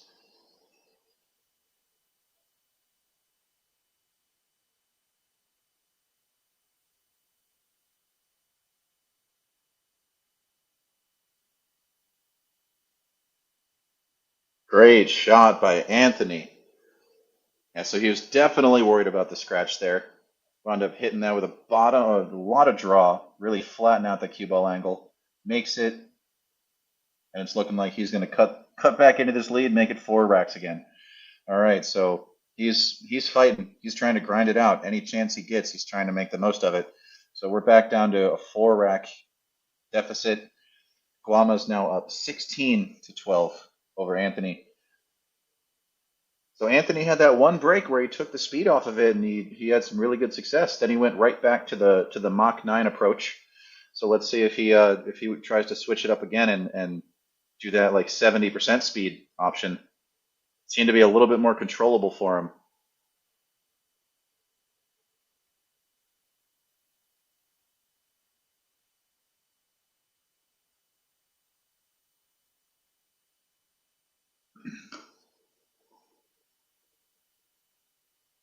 That was probably one of the better shots of the racks or of the set so far.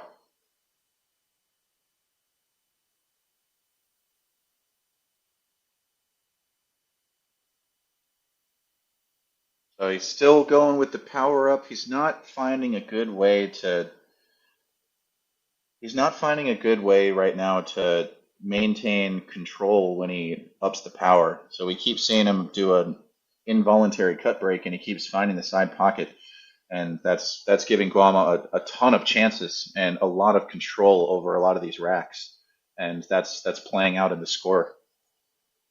So now he's got a relatively open layout. There's not a whole lot of issues here. The 3 has a pocket available in the side.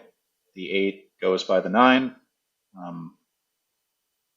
This is an interesting choice here. I don't know exactly what his thought is. I think he's going to follow this to the long rail to come out for the 2. Surprised that's what he went for. It's kind of a surprise that he didn't just choose to make it in the bottom left corner and draw it. So there must be something about that he didn't like. He's overrun this ever so slightly, so now he needs to probably check this with a touch of inside to hold for the 3.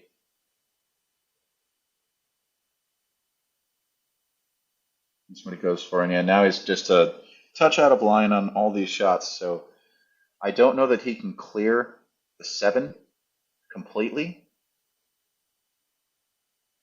So for that reason, maybe he's going to look at the cross-side bank.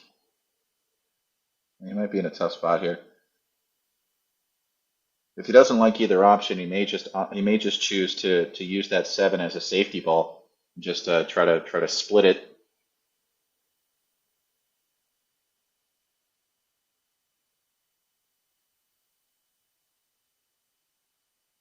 Mr. Tony Robles. Thank you, Tony. I appreciate it, man. That's real nice, especially coming from you. I mean, you're a big time commentator yourself. All right, so he does go for the cross-side bank, and he hits it right in there, and he only had about 2/3 of a pocket to work with. But unfortunately, he finds himself a little bit tree-topped here over the 10 ball. So he's going to have to be really mindful of his cueing here on the 4.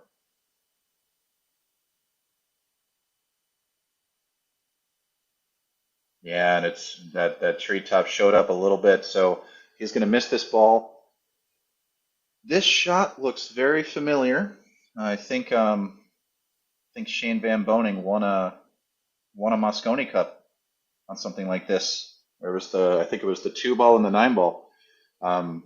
He wound up caroming in the money ball, so that shot is present. I think the 4 might be a little high for it, so he might opt for a safe here instead. Yeah, I don't think this is the spot he wants to be flashy and do something super, super aggressive like that. Being down in the race and being in the back half, your opponent needs single-digit racks to win. So yeah, we're going to see him play a safe here.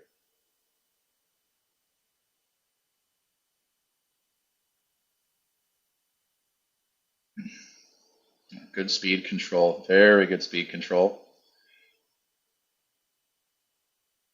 Nicely done by Anthony here. He doesn't have any sliver of the ball, so he'll need to go get the jump cue.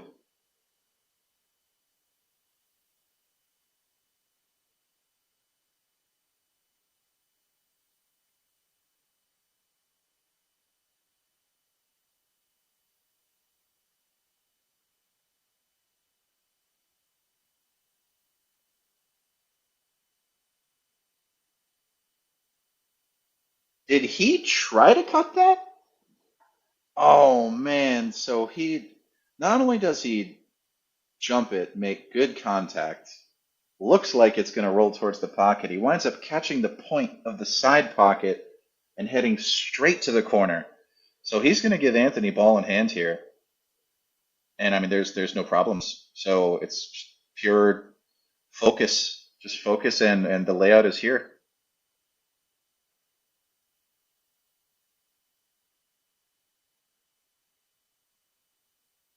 I think he wants to draw this back a little bit, and I think I mean, there's an optimal location he'd like the cue ball, but I really don't see how it can be messed up from this perspective. He just wants to follow this and get center table. I think it's better to follow this than draw this. Yeah, it's just center table, center table, center table. Tony's in the chat. Tony will tell out, put the cue ball, center table.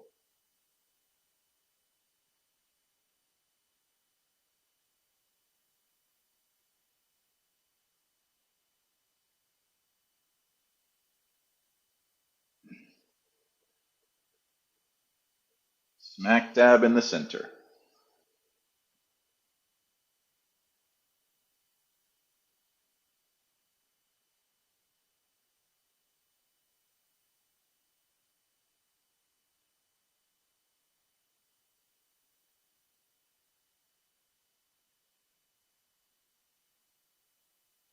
All right, nice shot by Anthony here.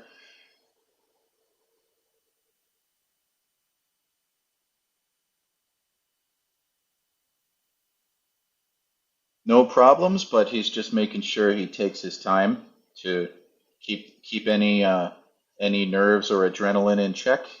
He knows this is a great opportunity to keep cutting into this lead. He got a good opportunity from an unfortunate error from Guama, so he's keeping everything tight, relying on his routines, and it's looking like he's going to cut this lead even further down to 3 here.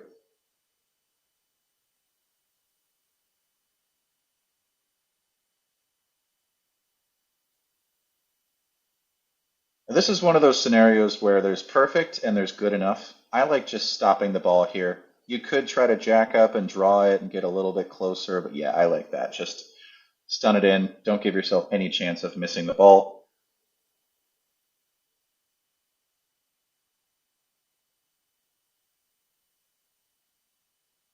All right.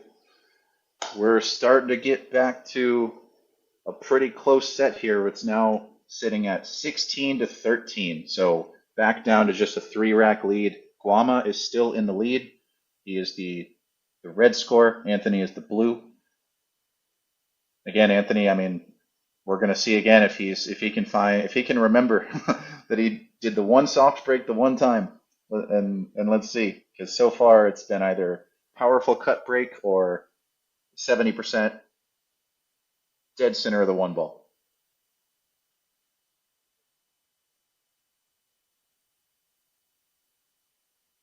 Yeah, please, if you're enjoying this, if you're enjoying the commentary, the match, the everything, please, like, subscribe to the breakout billiards page, share the stream to your friends. This is going to be definitely not the last of these big money matches. They'll continue to happen with higher and higher frequency, and we are going to continue to build out the support that we have here for AV and commentary. This is just a very last moment. Oh crap! Try to get everything together, and huge shout out to China and Jackie at Breakout Billiards for getting us set up so quickly, figuring out a way to give me like remote access to do this thing. But yeah, please, we're not going to do nothing but continue to grow the quality and value of the stream over time.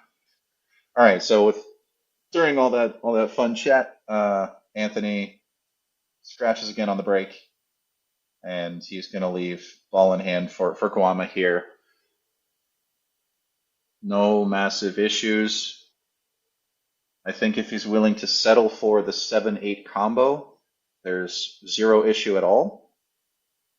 But if he'd like to get short side on the 7, there might be a little bit of work to do from the 7 to the 6 ball to the 7 ball. Other than that, I don't see many problems in this particular layout.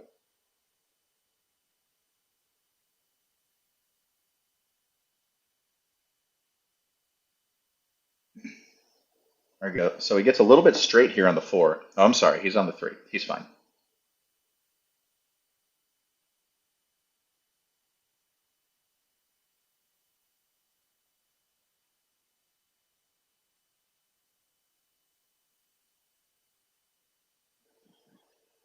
You know, if he really wants to, he could develop the 7 ball.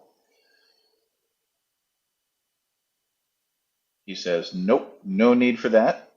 So I guess he's going to plan to play for the 7-8 combo.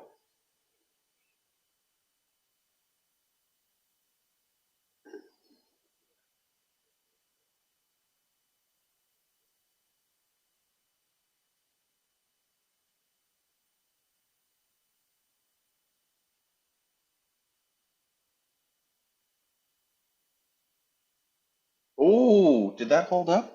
It did hold up. Wow. How deep is that ball? Wow. All right, so this is an opportunity that none of us saw coming. I certainly did not see this, or at least not at this stage of the rack, maybe later, but wow. Okay, so Anthony with a completely unexpected opportunity. Now here with that ball so deep in the shelf like this, I mean, you really have two options. You can either go long rail first and try to really, really spin your way out of this one and get, short side on the 7, or you just draw it back. You take the 7-8 combo. See what he opts to do. I think he's gonna he's gonna try to just draw this out and stick with the combo.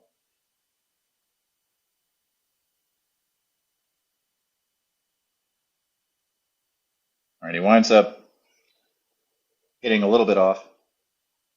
So just for educational purposes for everyone, I mean, he leaves himself a pretty straightforward bank. Whenever you jack up on a ball and you're trying to do a powerful draw, if you don't hit exactly in the center of the ball, you will involuntarily impart some masse onto it. And so when you contact the object ball, your ball will be squirted off a little bit left or a little bit right. And I don't care how good you are at pool, it always comes up once in a while. So that's why you see the ball fly off in the unintended direction like that. Doesn't matter for Anthony. He drills that 7 ball. And now he's just going to go get either an extension or a bridge. He's going to likely take the highest percentage shot here and just leave himself short side on the 9. And then he can just easily roll up for the 10 ball to cut this down to 2. So let's see. Let's see if he can close this down to 2.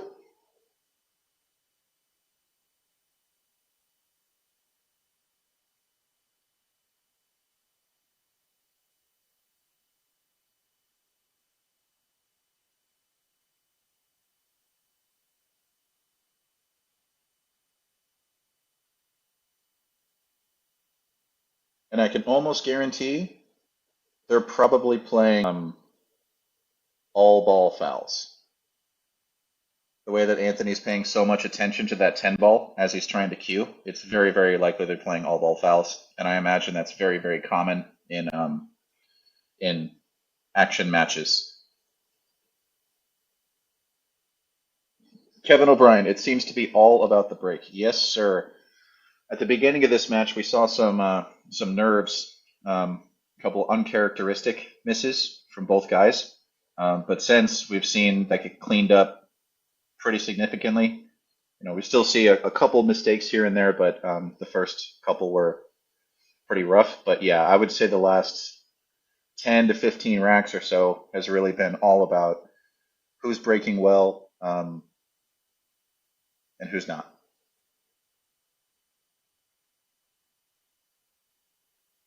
Yeah, so Anthony gets a little bit more angle here than he would have liked. So we might see him come across table and try to make the 10 in the same pocket here.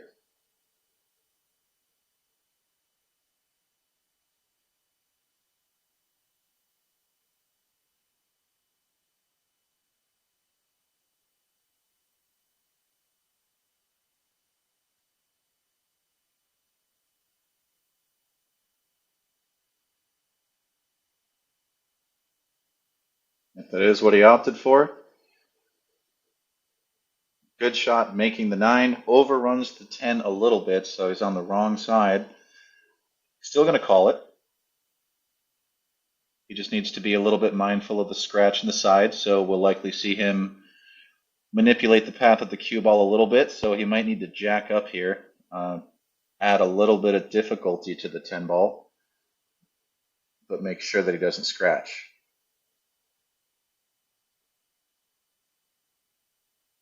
Just a tad bit of elevation here.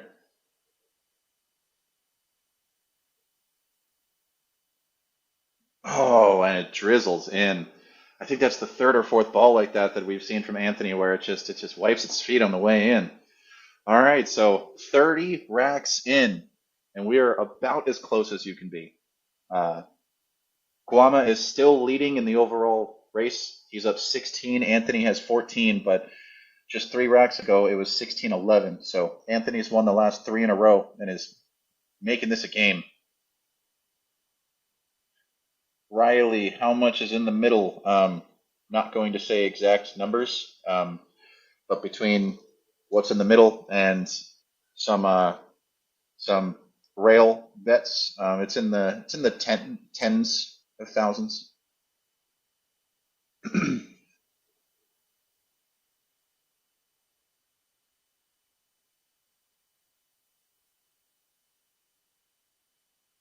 All right, let's see. What do we get? Power cut?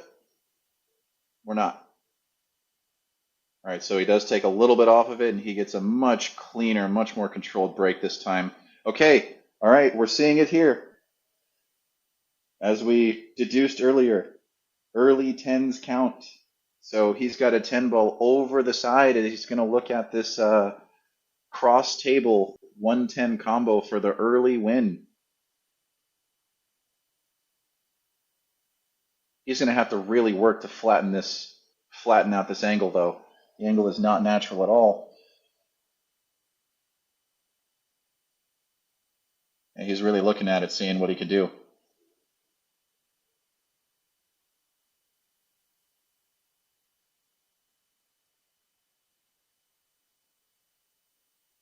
Yeah, he might not like it.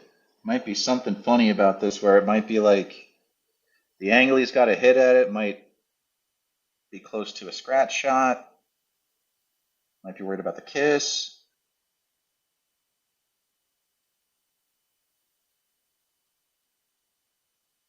I mean, this layout to, if he can make this and bring it within 1, would be just insane. Yep, so he's calling it. He's going.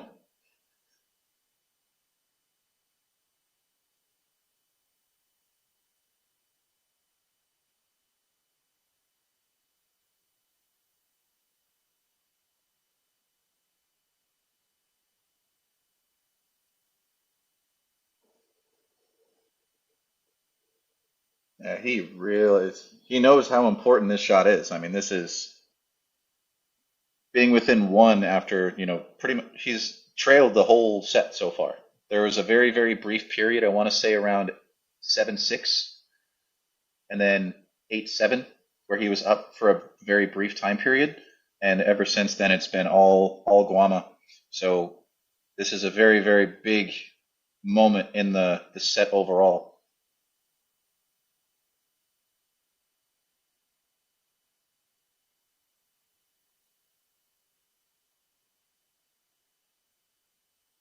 I know we got some pro one pocket players and pro banks players in the chat.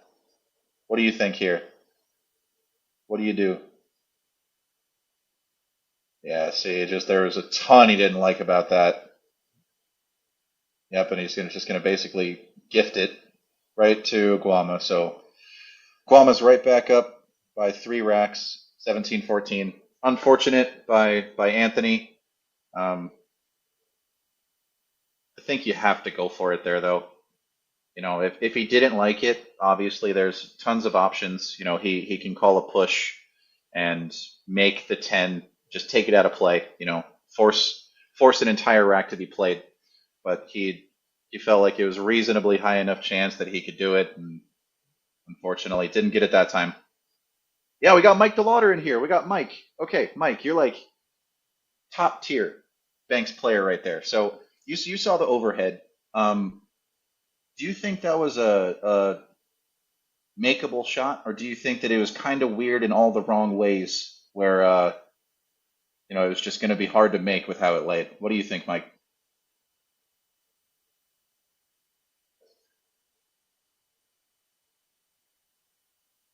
All right, so we have a dry break here. We have a dry break. All right, so this is one of the first dry breaks we've seen from Guama in some time. So Ant's going to have a chance here. He's got a very clean look at the one. Not a lot of problems. I want to say the biggest problem is likely the 4 ball. He's got to figure out a way to get from the 3 onto the 4. And the 4, I don't think passes the 5 into the side. Maybe you can try to carom it off the 6, but yeah, that's his number one thing. I think he can stay below the shot line on the 3, get to make the 3 in the bottom right, and I think he can tangent line the cue ball across to attack the 5, and then make the 4 in the same pocket. So I think that's going to be what he's going to try to cook up. And outside of that, the huge ones.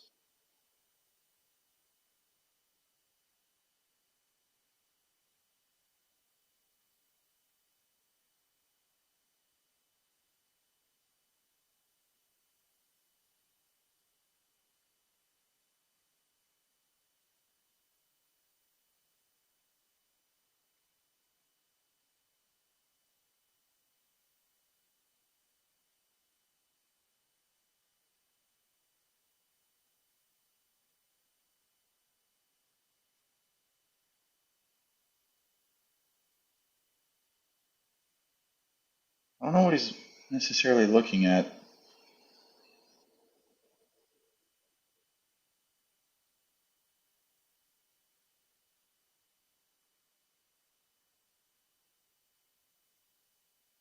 This knife's really straight, so now I'm curious what he's going to do here.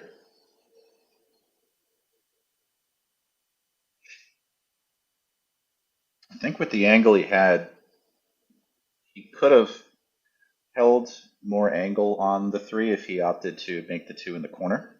But who am I to question Anthony's decision making? He's definitely higher level. But yeah, I'm just curious to see what his plan is for this 4 ball here.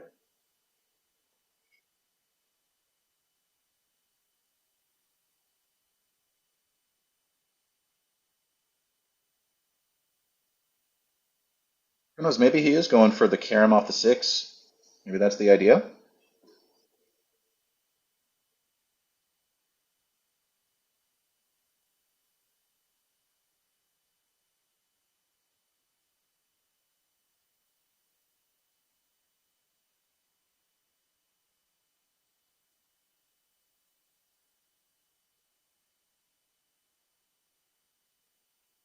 That is what he went for. What a shot! Dead perfect. Holds for the 5. Wow, really nice. Now this is just has to be he has to be really really careful here, as we all know. Whenever you're trying to make a ball into the side from a steep angle like this, the points can be really really mean to you. But with where the 9 ball is, he kind of has to punch this a little bit to clear. So got to hit this with some power to be able to get shape on the 6, but very mindful of your cueing. Yeah, so he Did that about as well as he could. Had almost no angle, but was able to punch it out. I think he can see the 6. I think maybe by the skin of his teeth. Maybe the play there might have been to draw it out a little bit, just to, give yourself some distance away from the 9 and not have this happen. Hard to tell, though. I think he can see it.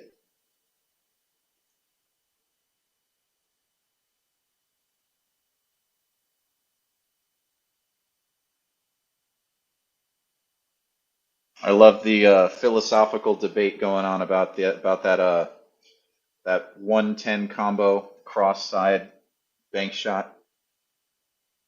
Whether you hit it hard to stiffen it up or slower with some inside to afford yourself the ability to avoid the double kiss, but then impart some spin onto the object ball. I love it. And so I think he's going. I'm pretty sure he's going for the make here.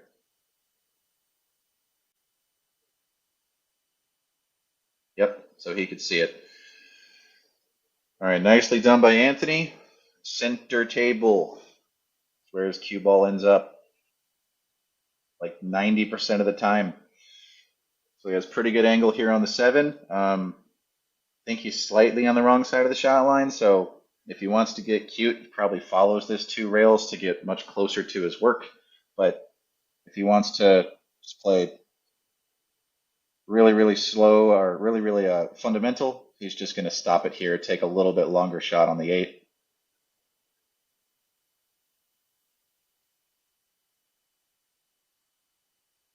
Does opt to get a little bit closer to his work. Nicely done. Gets up and close with the 8 ball, gets on the same half of the table. A little bit of angle so he can draw this out for the 9 in the side.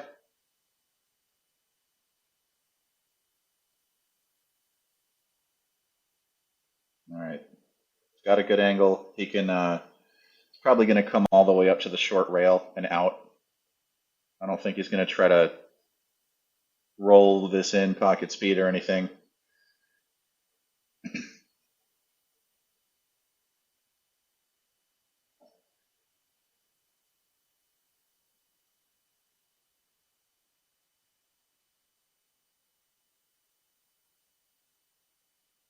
Nicely done. Great speed. Good speed control. All right, he's going to cut this lead back to 2.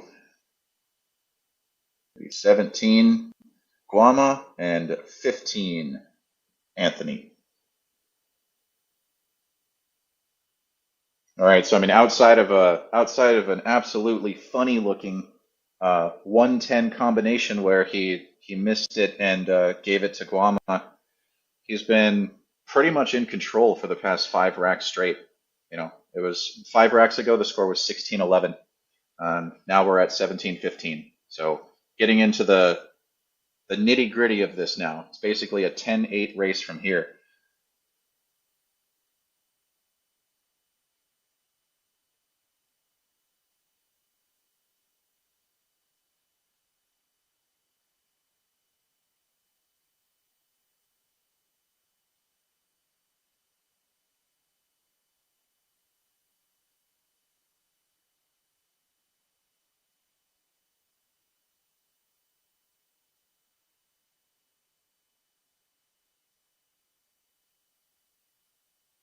Now we get another cut break, and he finds the corner pocket again.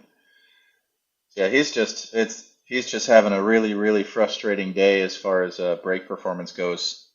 I mean, I think out of the 15 breaks that he has had, I mean, I think I've seen him scratch about 30%, maybe 35% of the time. So it's really giving Guama a lot of chances here off the break. So I don't see many issues here. The 4-8 combo looks very reasonable. So Guama has a pretty good chance here to extend that lead right back to 3 racks. Comes up a little bit short on the 2. It should be manageable. He should be able to make this and draw back a little for the 3 in the side.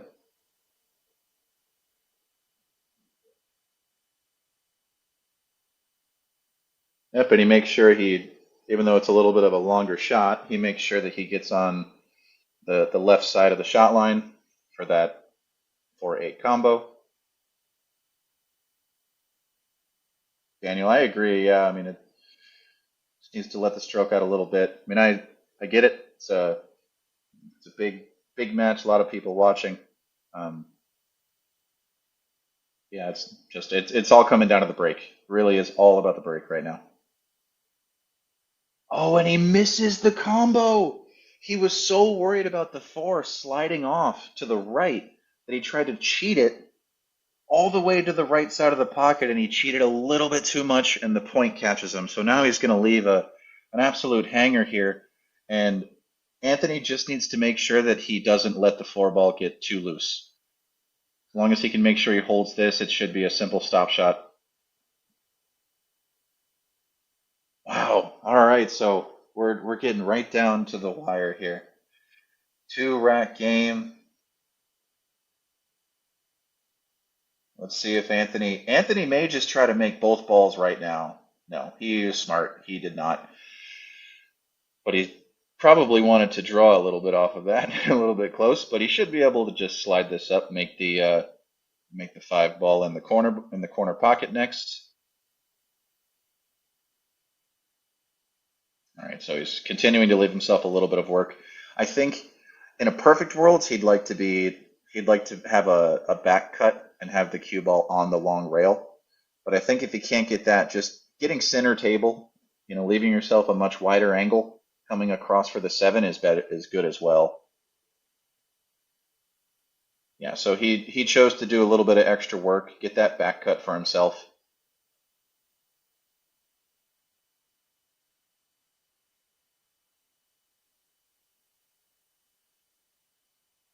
A little bit straight here, but he may be able to manufacture some shape here if he follows this with a touch of outside.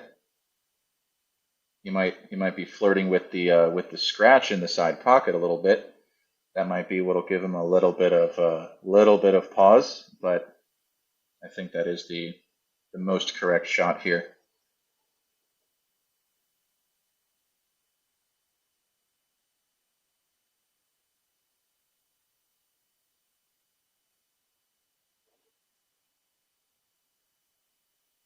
And perfectly executed. It's exactly what he goes for. Excellent shot. And now he's just looking at where that line is for the 9 into the side. Big worry here is don't overcook it. Don't get snookered by the 10 ball.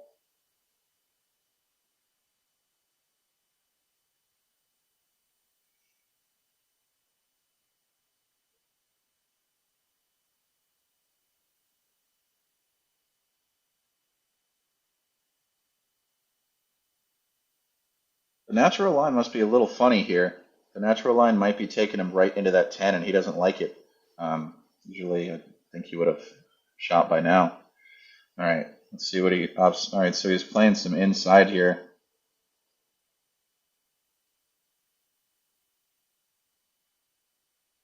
Yep, perfectly done. Gets himself a nice angle here. All right, so barring anything crazy, we should see Anthony bring it to within 1 rack.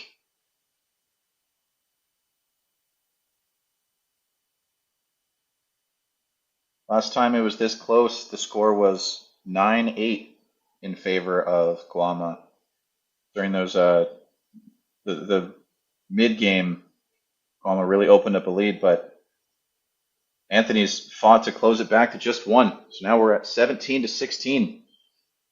This has been outside of a small period where Guama jumped out to a 5-rack lead. It's been close 85% of this whole set so far. This is great. All right, so let's see if, it's really at this point, Anthony just needs to keep the ball on the table. No, that's been the big issue so far. He works on his break pretty regularly, so I would imagine he's got 2 or 3 different breaks in his arsenal, but he continues to try to do the slight cut break, or he likes to line the balls up. with either the 2 or the 3. All right, it looks like he's taking a quick player timeout, so I'm going to go refresh my water, and I'll be back with you lovely folks here in a few minutes.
All right, and we're back.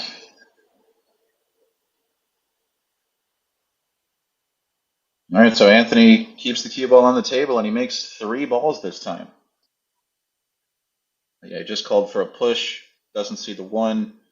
Now he's just going to try to find some kind of productive push where he doesn't give anything easy to Guama. He's still down on the scoreboard right now, but he knows that he has a little bit of the momentum ever since that uncharacteristic miss on the 6 a few racks ago from Guama. He's been able to capitalize, so he doesn't want to give Guama any chances to shoot his way back into the set and get the momentum back. So usually you're going to see this. You're going to see him push out to something that's a really, really tough shot and basically dare Guama to try it, or have Guama give it back.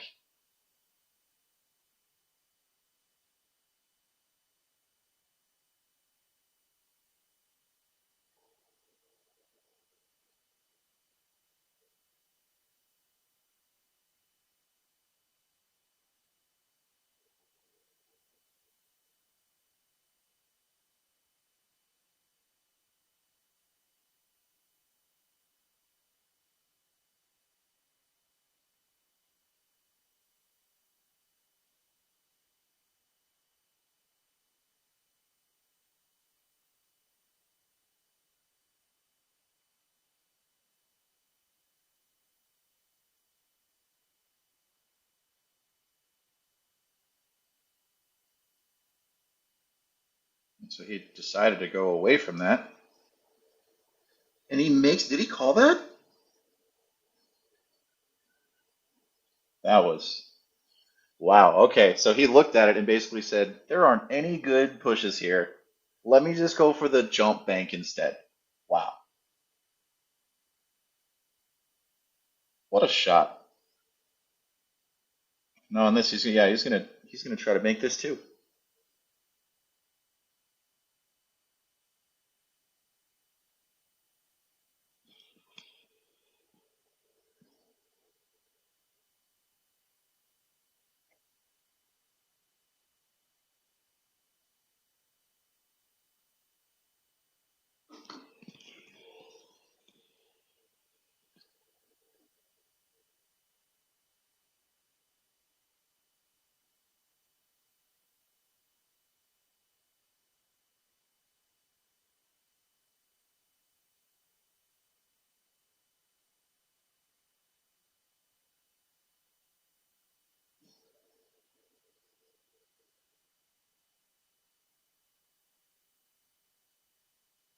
And he makes that too. Wow. All right, so he's really coming with some shots here. Those were two really, really challenging shots to open this rack up. And now he's got a shot on the floor. He's not going to play the back cut. He's going to play it into the bottom right. I think the angle he has here, he might have to stun this and come 2 rails around. I don't think he can beat the scratch if he just plays center ball.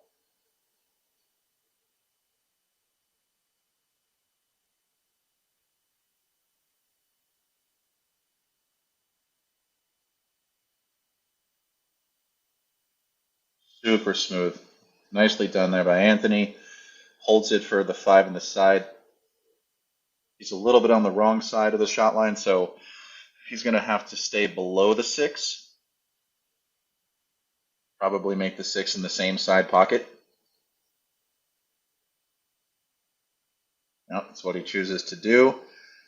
Now he's just going to check to make sure he doesn't get hidden by the 10 by coming forward too much.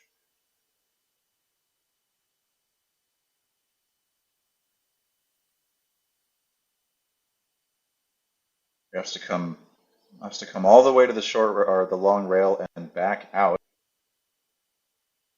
Shaking his head like he doesn't like it, but I think he's got plenty of opportunity here.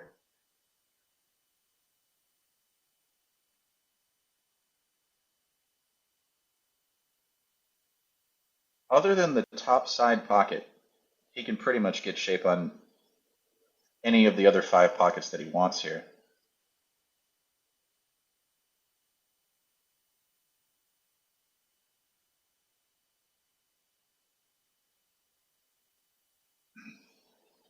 All right, so he opts to just stay short side on the 10. It's perfect. And it's looking like we are going to have a tie game here at 17-17.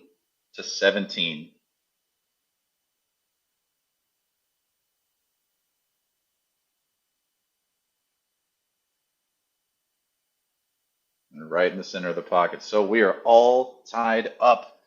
I think this is the first tie we've had since 7-7.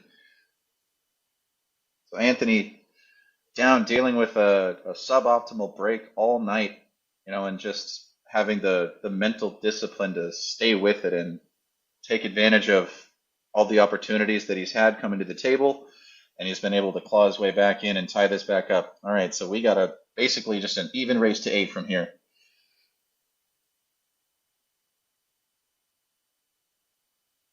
Let's go! This is exciting.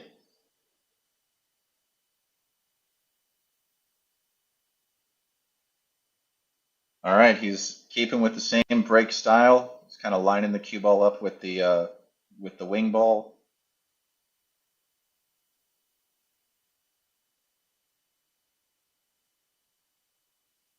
He kind of loses the cue ball a little bit here. Is he going to get anything? No, he's not. So he's going to break dry here.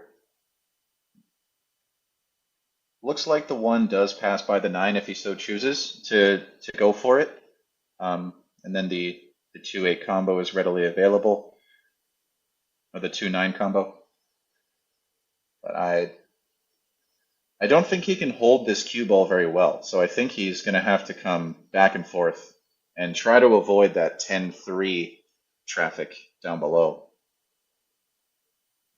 So he is able to make it, but he can't avoid the traffic, and he hooks himself behind the 6-8-7 wall of blockers there. So he's a little frustrated right now. I think we might see him. No, okay, good. He's taking his time, resetting mentally, and he's gonna consider the options he has, but can't be happy with that.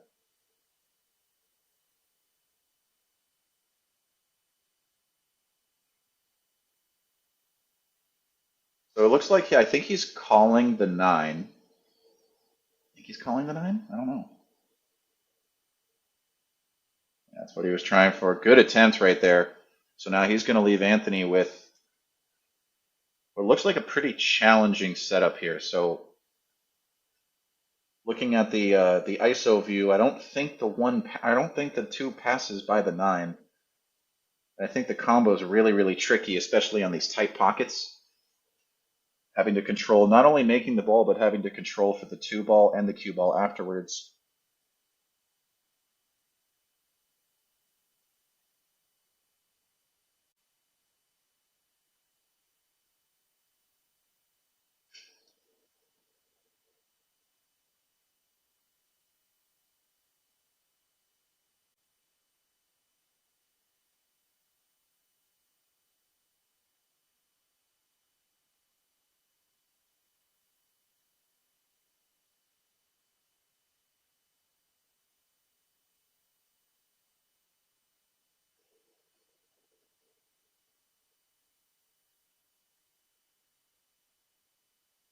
And so he opted to try to play a safe here because he didn't like any of that.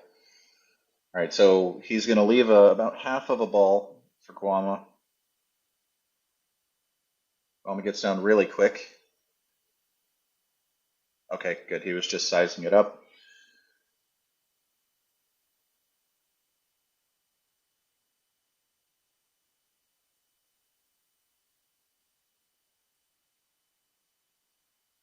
I think he's trying to look for a safety path here and where the cue ball is going to go and what traffic he's going to hit, what he has to avoid.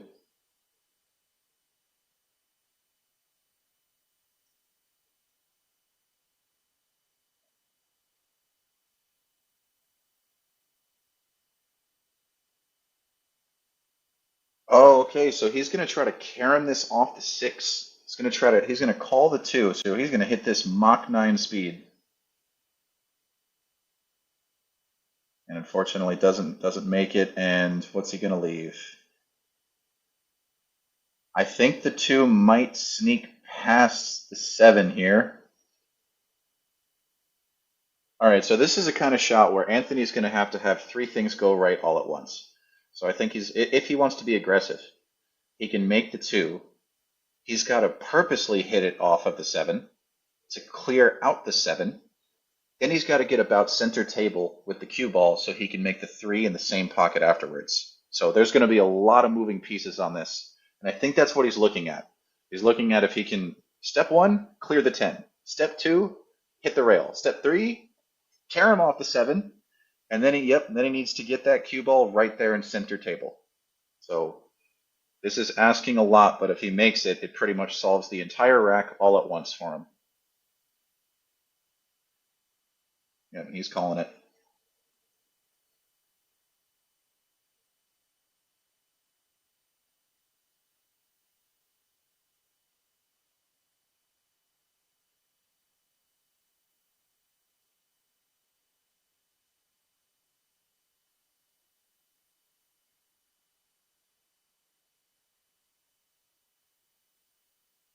What a shot! So he pretty much goes 3 for 3. He's a little bit thinner than he would like, but considering how many things he was trying to control on that shot, I think it's about as good of an outcome as you can ask for. So he gets there, center of the table. He's got a shot on the 3.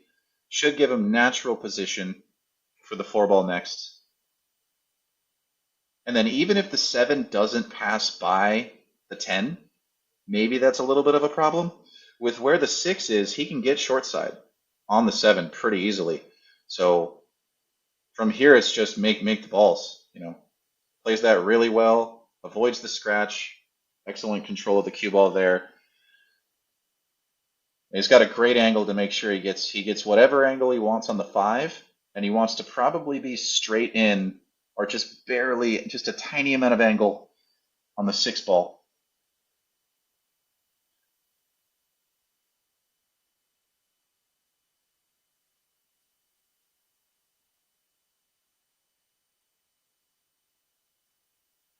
And once he gets to the 6 ball, that's going to really tell us if the 7 passes or not, or if he needs to play for short side on it.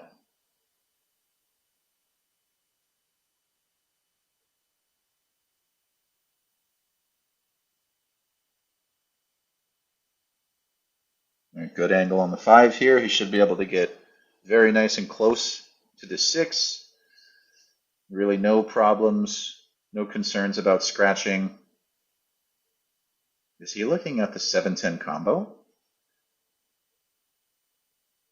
Yeah, I think he's looking short side. I think short side is the higher percentage play. I think the 7, 8, 9, 10 is each one of those shots is a 99.9% shot for him. So yeah, I think we'll see him line himself up pretty straight on this 6. Yep, that's what he opted to go for. If anything, he got a little too much here, but he should be able to play this with some outside, affording himself to hit the 6 a little bit thicker. But yeah, he's not super jazzed about it. So I think he's gonna pull the ripcord, go for the combo here instead of the run out. Got a little too much angle on the 6.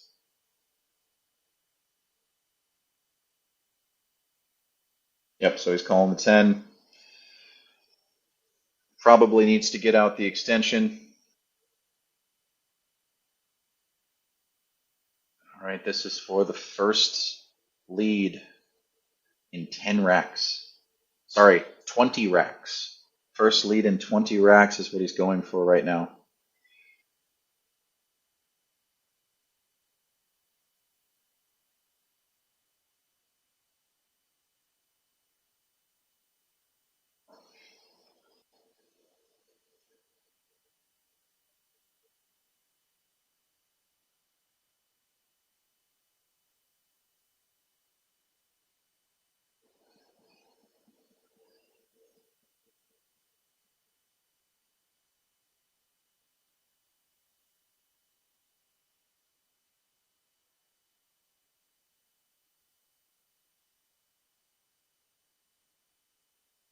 And he makes it. He makes it. He takes his first lead since 7-6. He's now up 18-17, getting into the back end of this set. This has been a great set so far. There's just been back and forth, drama, misses, crazy shots, everything you could ask for as a pool fan. This has been just amazing so far.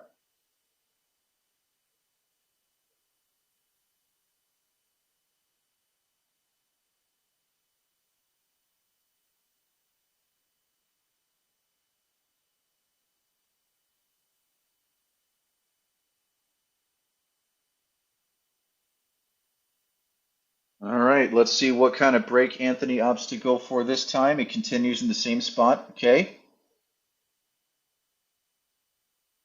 Let's see if he can dial in the control.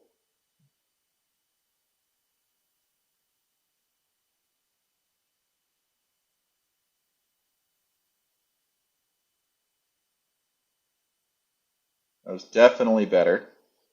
Gets a ball down. And again, he's got a chance. He's got a chance at this bank shot here. We have our resident world-class pro Mike DeLauders in the room. I think this one is a little bit simpler than the 110. I think it's either very close to natural. I think if he just shallows it up by hitting it with some speed, I think he can pretty much just stop shot make this.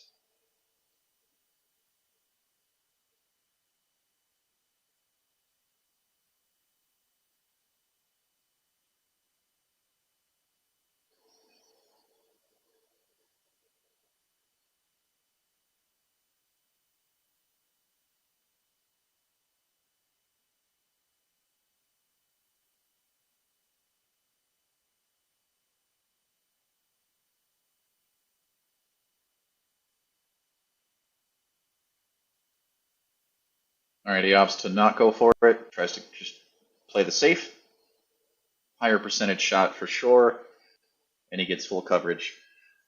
He leaves the cue ball pretty close to the rail and sufficiently far away from the 8. So Guama should have no problem jumping this ball. So probably not going to get ball in hand, but definitely puts the pressure back on Guama to come with a very nice return safe, um, and not selling out a shot to Anthony.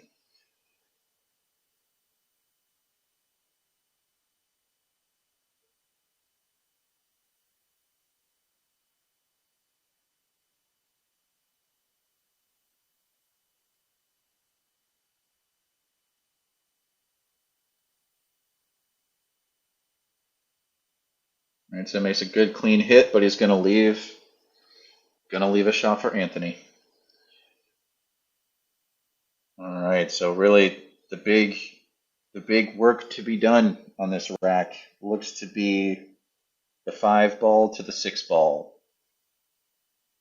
The 10 blocks much of the cue ball position area, but should be more than fine if he's able to get to the bottom left quadrant, if you will, of the table. So here he's just making this high left.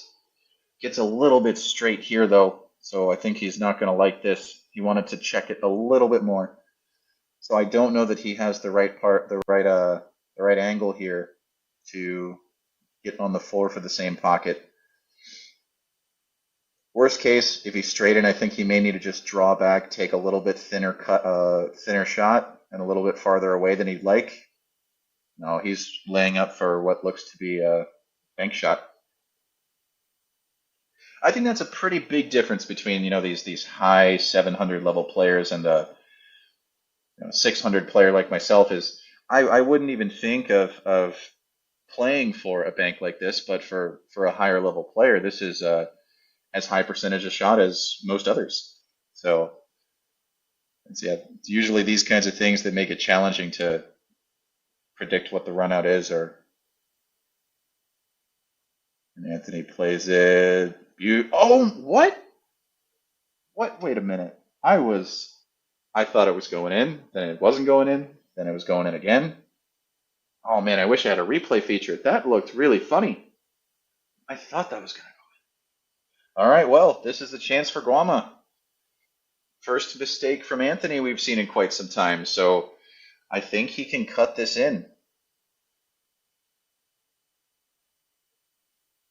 No, he tries to fire it and he hits both points as well. So he's going to give it right back to Anthony. Anthony has a slightly more difficult bank this time. I don't think he's going to go for the 3-8 combo. That's a little bit too much. But I do think he might go for this for the bank in the corner here. Or he'll just lay it up. He'll just lay it up somewhere, find a duck. No, he is going for this. Is he going for the carom, maybe? Oh, he's playing a two-way shot. Okay, so he's going to call, I think he's going to call the 3 ball. And he's going to try to bring the cue ball way back up to the short side of the 5. This is an interesting play here. That is what he tried. What an effort. What a creative shot.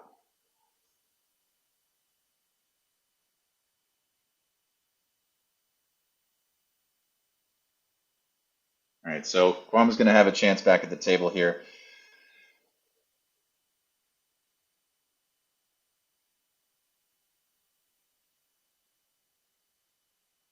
As always happens with shots like that, when the ball is deep in the pocket, cue ball kind of comes up a little short from what he wanted, loses a lot of the speed as it comes off that short rail.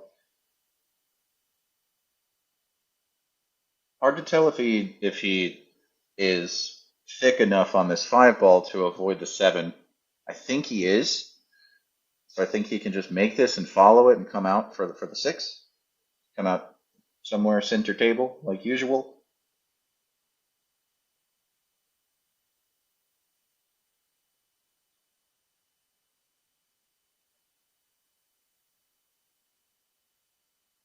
Oh, and he misses this one too. So he leaves a shot. This is a very natural shot. I think this is a center ball shot to get down center table for the 6 in the side. So he unfortunately had to put a lot of power behind that with the angle he had, and he's going to give it right back to Anthony. This has been a very testy rack for both players. I mean, I think we've seen 3 misses now in the past 3 innings. So this has been a very tense. So let's see if Anthony now with this kind of layout here, let's see if he can just tighten it up and get out. So he overruns his position pretty significantly, but he's now going to have a shot on the 6 in the corner pocket instead of the side.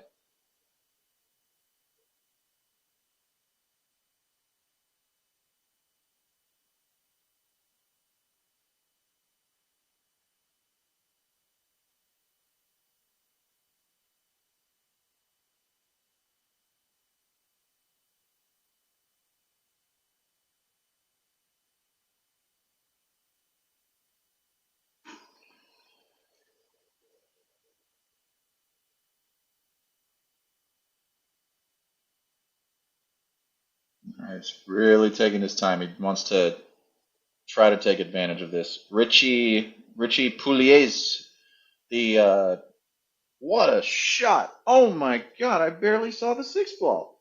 That was insane. He hit that so hard he came way too far. Richie, the score is currently 18-17. Anthony is in the lead. The score is pretty much in the middle of the broadcast. There's a little plaque, a little red and blue placard sitting on the table. Um, the red score is Guama, and the blue score is Anthony. He's able to cut this in. Where's the 10 ball? All right, he clears it, but he's not going to like his position again. He had a very similar shot just like this earlier on in the match, and if I remember correctly, he opted to play a safe rather than go for the cut. So we'll see if he does the same thing here. With the 10 ball being as close as it is, I think he may just opt to thin this ball, send the cue up table. Nope, he's going to cross it, send the 8 up table, and use the 10 as a blocker ball. Yeah, he's not happy, but makes the disciplined decision to play a safe instead of trying to go for the thin cut shot.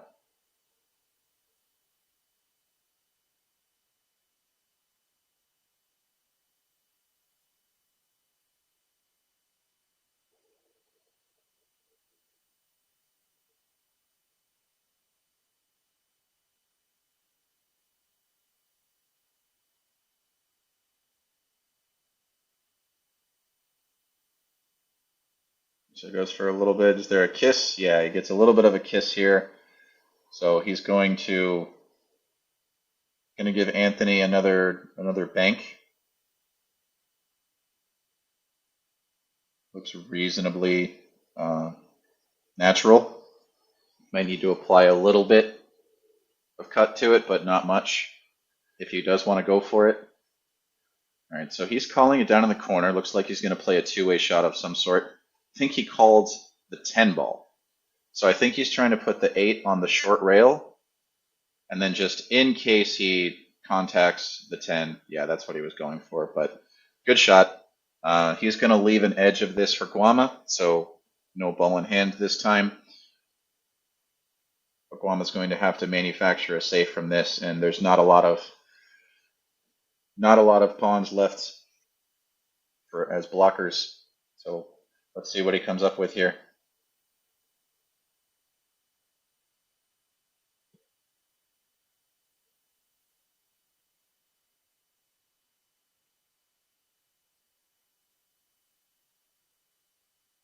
Able to get a thin touch, but yeah, he's gonna leave a shot here for Anthony. Now this is a really touchy shot here.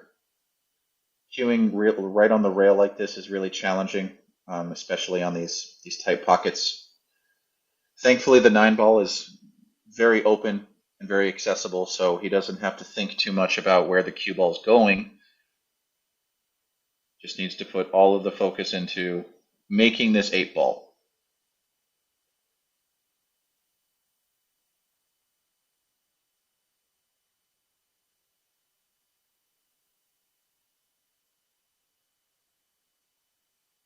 And he makes it, and he gets a courtesy touch. Couldn't place it better with ball in hands. Right into the side pocket. He punches up for the 10, gets a little bit closer to the shot. All right, and we're going to see if Anthony, I think his biggest lead of the night was 2 racks very early on in the set. And now he's back up by 2. So he's up now 19-17 over Guama. Guama had an unfortunate double kiss there off of the Masse.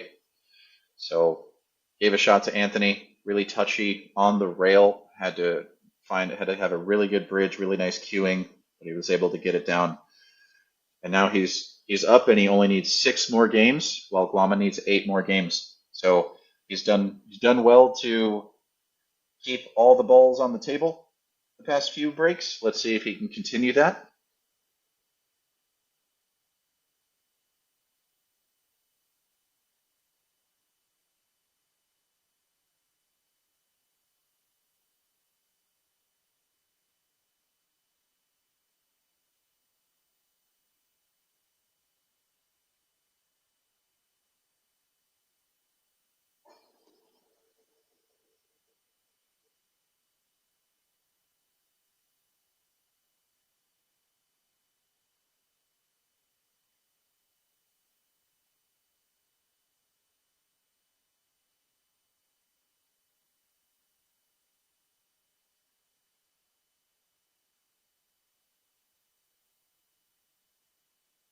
All right, so he keeps the ball on the table. Let's see. Anything go down? No. He's not going to get anything down on the break this time, but he also doesn't provide an easy shot either to Guama. So there's going to be two options here. He can either be very aggressive, go for a jump shot, or he can try to find some sort of a push.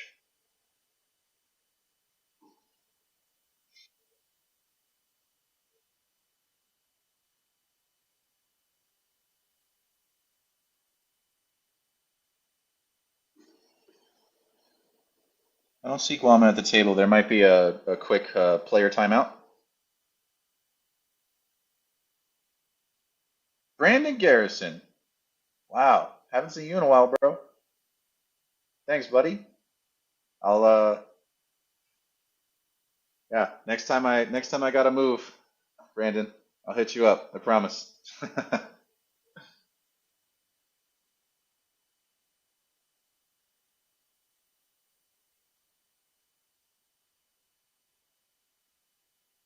All right, so Guama's back to the table. He's got to be thinking, can I get something easy?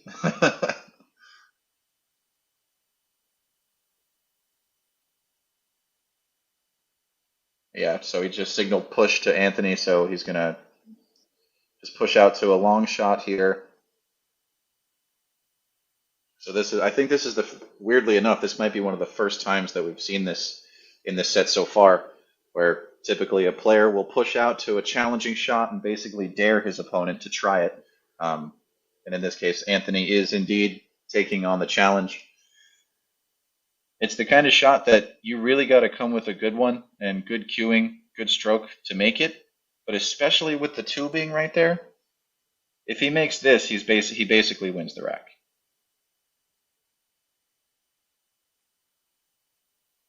And he drills it. Drills it and gets perfect on the two ball. Now he's got the three up table.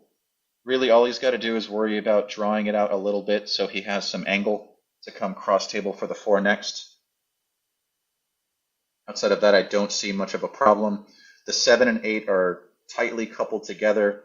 The 5 and the 6, yeah, everything just kind of naturally flows to each other. So as long as he hasn't undercook or overcooked this draw shot here, that's yeah, I think that's just enough angle for what he wants to get on the 4 and kind of wrap around that 8 9 or that 7 8 10 traffic, get underneath the 9 and make the 5.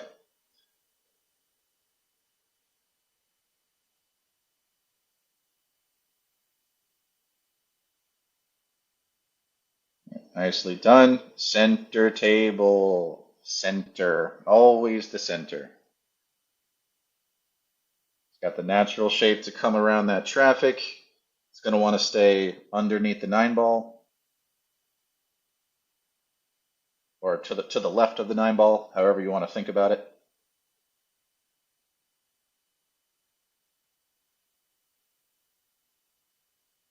And that's really good speed. Probably would have liked to come out another couple inches, but this is good enough. I think we'll see him draw this to stay above the 6. I think the angle's a little bit too wide to go forward. Richie, Anthony beat you 6-0. All you did was call the flip wrong. Yeah, I think 90% of us have been there before. Except when he did it to me, it was 9-0. Yeah, this guy. If he's in a zone, if he's in a gear, he can pretty much hang with anybody.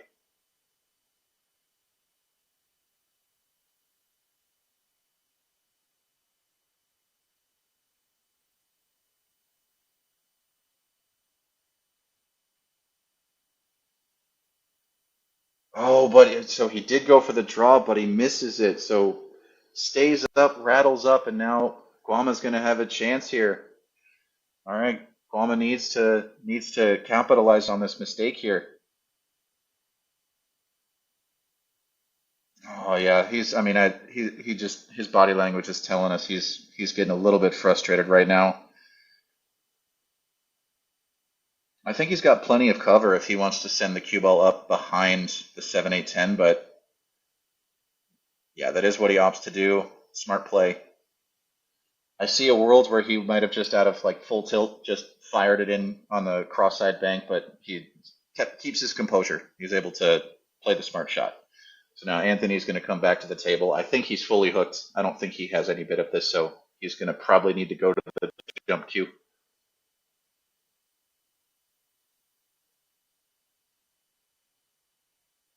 He's going to investigate his options first, see if there are any good kick shots available. Looks like he's going to play a little bit of a two-way shot, calling the 6 in the side, but I think his primary expectation is that it will not go, but the 6 will get sent up table behind the 7-8-10 cluster.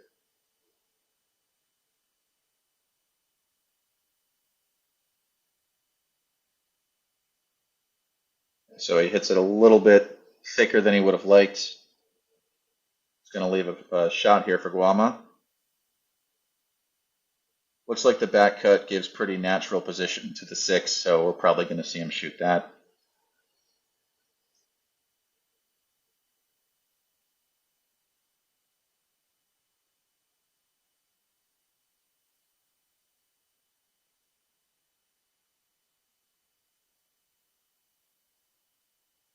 Nicely done, nicely played. Wasn't able to hold completely on the side of the shot line he would have liked, so now he's going to have to either draw to avoid the 8 or run into the 8 or come beneath the 8. So he's got a little more work to do on the shot. Yeah, so he's able to make it, but unfortunately doesn't really leave himself much on the 8 from here. He does have a cut shot if he wants to go for it and just, let the stroke loose, let the cue ball fly around 3 rails, probably for the 8 in the same or for the 9 in the same pocket. But he also might just play a safe here. Yep, chooses to play the percentage play. I'm actually really impressed with both of these players. With the number of mistakes and number of just unfortunate rolls and such that have occurred, they're able to really, really just keep the mental discipline to play these smart shots. So kudos to both of them.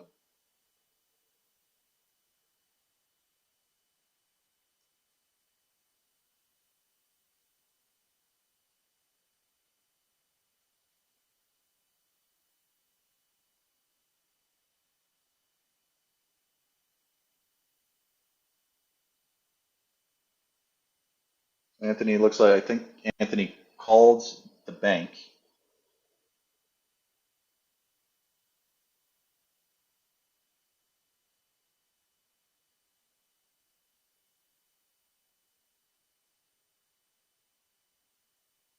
So I do believe he was just looking at the line, and I can't tell if that was the line for the bank or if he's trying to thin this 8 and was looking to see if he'll scratch. Let's see. He did indeed go for it, and he's gonna leave a pretty good shot here for Guama. So, all right, looking like Guama's gonna have a chance to pretty good shot to get out here. Everything's pretty natural to one another. Pull this within 1 rack again. All right, so he's not going to be happy about this. So he's on the rail, so he can't really manipulate the cue ball too much. He's on the high side of the shot line, so he's going to be going away from it. It's really, really tricky to try and slow roll this in pocket speed to hold it, so you might have to just load up and just let the cue ball go where it's going to go. Yeah, he chooses to just hit it with some speed, take a longer shot kind of on the rail, just take his medicine. So probably the correct play here. Now let's see if he can finish this out and get this 10 ball down, pull it back to within 1 rack.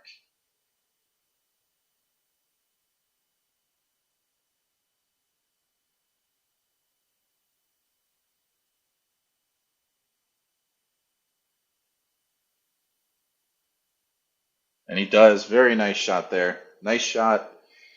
No worry about the scratch. All right. Getting down to the wire here. The score is now 19 to 18. Anthony is in the lead.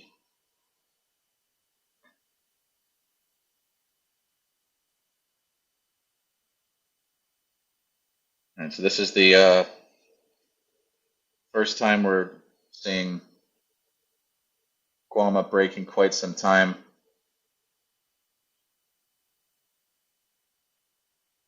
I think the last time it was 17-13 was the last time, so it's been about 5 or 6 racks. So let's see how the break shot is working for him. See if he can continue. I think he's had some pretty good success for the most part on the break shot.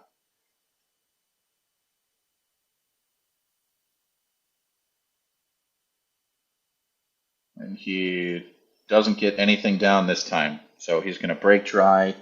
Pretty open table here for Anthony. I think Anthony's got a choice of where he wants to try to make this one ball. He can make it in the corner or in the side. I think with the way the balls lie right now, I think it's probably better for him to shoot it in the side, run up to the short rail, make the 2 in the side next, especially with the 3 right there.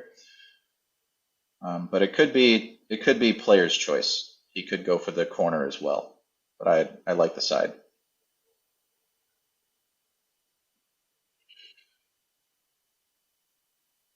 Trapper Bradley, come on down to Beyond Billiards. I'm sure when these guys are done, they will be happy to flip with you. And so Anthony opts for the side 2, but unfortunately he doesn't make it, and he's going to let Guama back to the table. I don't know that Guama is going to have a really good shot here. The 1 is not makeable. There's no combos. Looks like he can see a tiny sliver of the ball, so he's not going to have to get out the short stick. There's a really, really touchy timing shot here, which he may choose to feather the 1, put the cue kind of behind the 7. Yeah, I think that's what he's going for. All right, it leaked out, I think, just a little bit. That's a really, really tough shot to try to control the speed super, super well, but he did pretty well on it.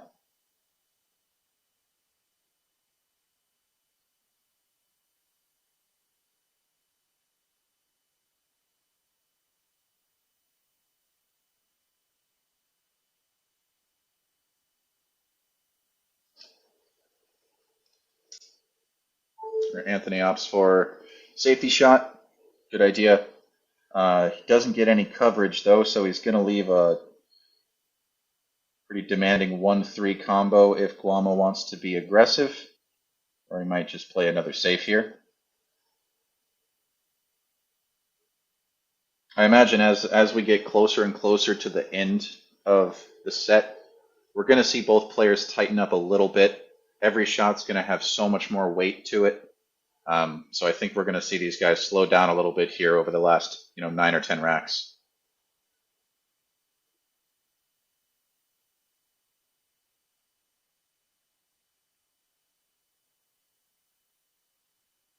Mr. Mahan. Thanks, buddy. I'll be in town in a few weeks, so I'll see you soon, man. All right, so Guama opts to go with a safety play as well, and he gets full block on Anthony.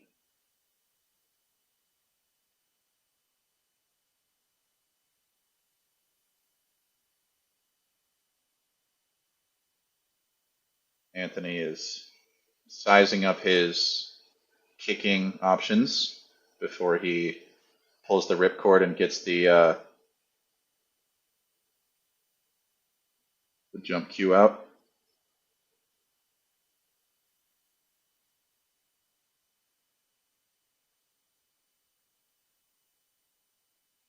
No way. He called that ball. He called that. That is absolutely insane. Oh my lord. He makes that knowing it's going to carry him off the 7. Calls it in the side and gets shape? Are you kidding me? Who calls that?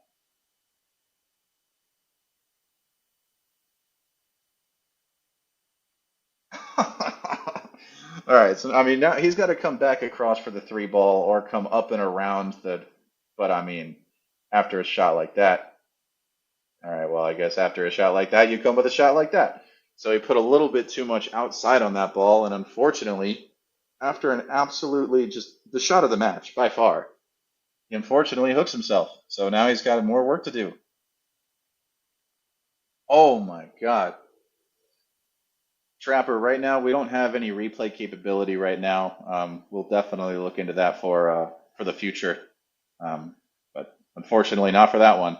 But this is going to be replayable. You know, once we're done with the stream here, it will obviously be stored here, and you can go back and watch that timestamp just so you have it.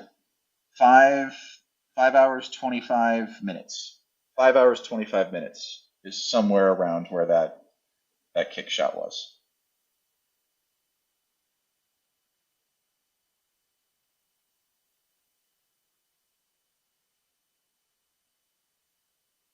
Oh, and he tries and just barely misses it. All right, so now Guama's going to come back to the table. I think he can masse around this. Maybe he doesn't even need to masse around this, but I think he can get it and then come out for the four next.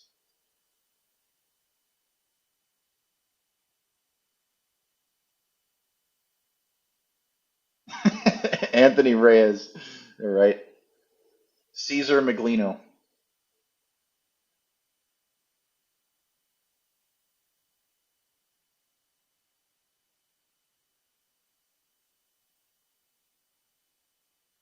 Must be a little more challenging than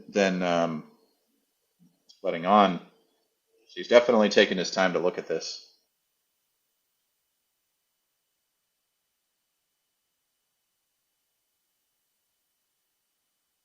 So he's calling it. Yep. So he does need to do a little masse action here. Yep. He's able to get it. Runs a little farther than he would like, but the five is on the same end of the table. So as long as he can get this ball down, he should be in a good spot for the run out. I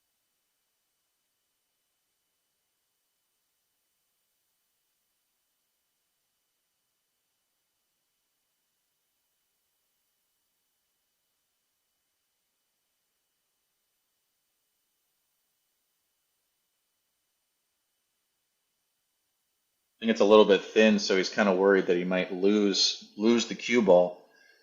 But he's got options. He can either try to clip the five, or he can try to attack the seven. Just hold off the seven ball.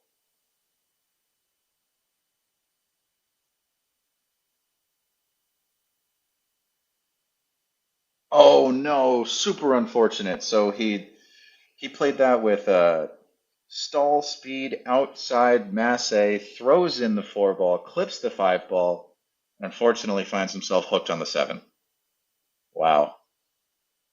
That's one of those you just gotta laugh. You just gotta laugh. Yeah, you can see it on his face. He's like, "Are you kidding me?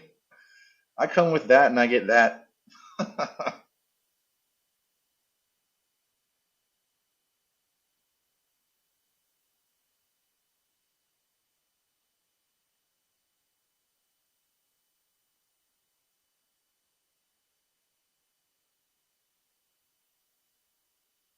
All right, so I mean, he's got to try to jump this in. That's the only option here.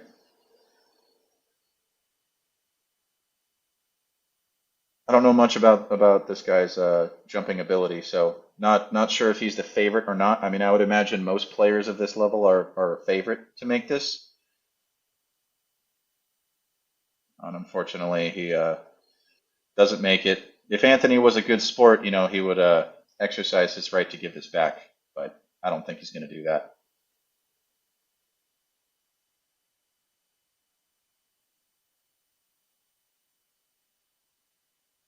Here's another holy war debate that happens all the time. Do you like to be closer to the short rail or closer to the long rail on this shot? Anthony opts for straight in. but I Tell me in the comments if on that kind of shot from the 6 to the 7, if you prefer to kind of get center table so you can wrap two rails around, or whether you like to get over to the short rail and just come one rail out to the center. I think there's a right answer in that situation, but I'm curious what everyone thinks.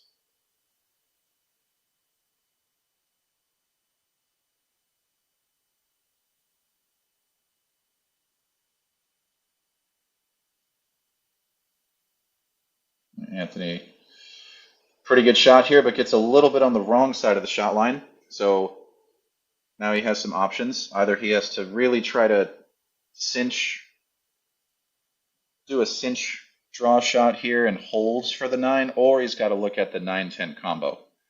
The 9-10 combo is not terrible, but he definitely wanted to be on the other side of the shot line for the 8 ball here. So let's see what he's feeling.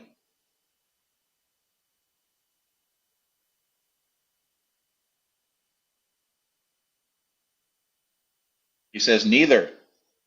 I'm just going to come with the Mach 3 shot here, get back to the correct side.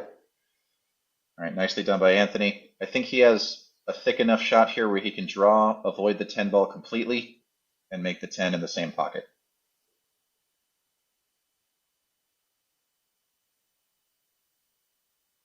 He opts to run into it. That's a great shot.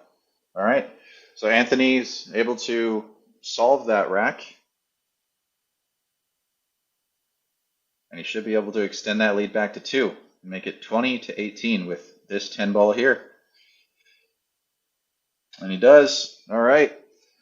First player to 20 so far. So now we're down to the nitty gritty. So we got Anthony needing 5 more, and Guama needs 7 more. And it has been back and forth. I would not be shocked to see this go hill-hill or very, very close to hill-hill.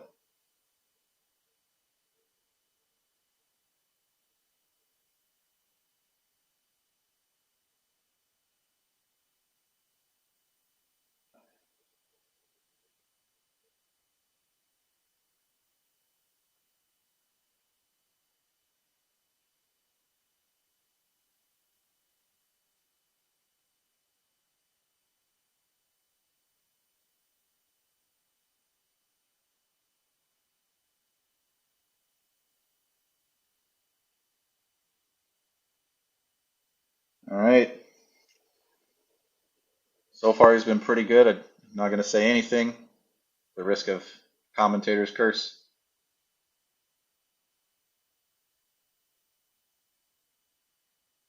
All right, I think the 2 ball saved him from a scratch. So unfortunately, he's going to come up dry again, and he's going to give Guama a chance at the table. I think now Guama has at least a piece, if not a significant piece, of the 1.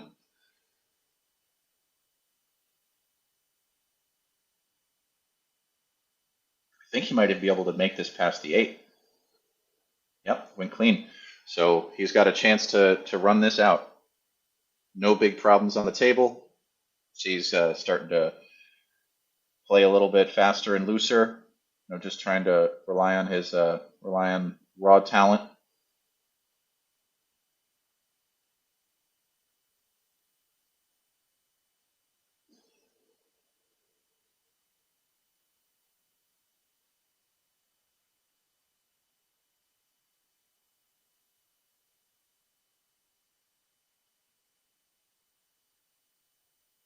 All right, he makes it. Gets pretty good shape here on the 4. I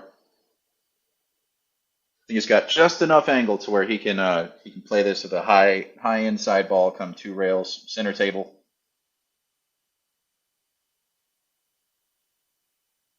Yep, that's what he does. Perfect.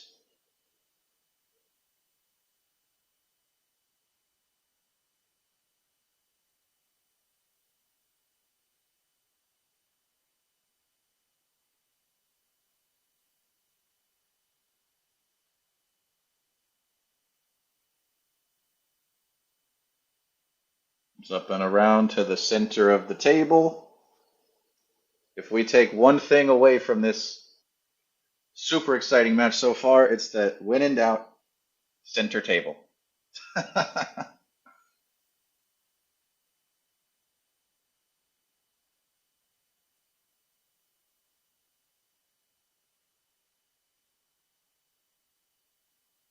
All right, so everything looking pretty clean here for Guama.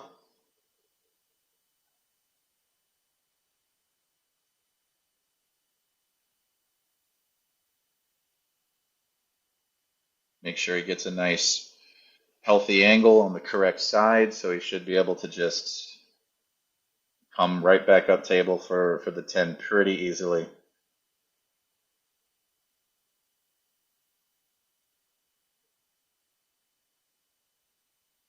All right, straight back to within one.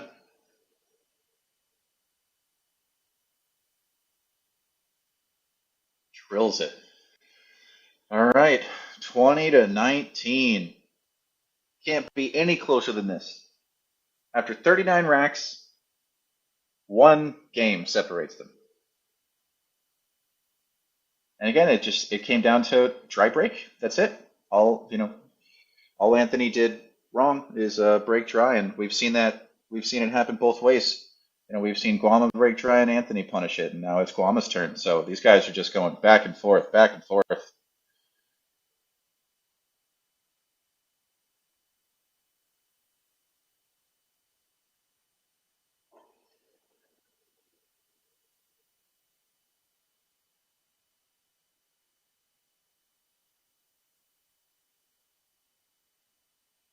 And here we come with the break.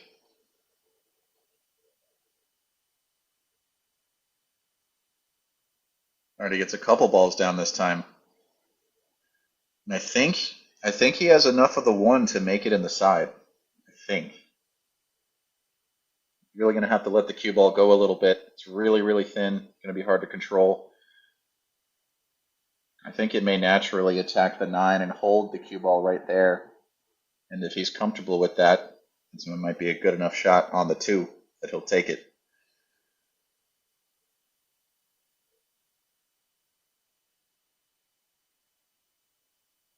So he's going for it.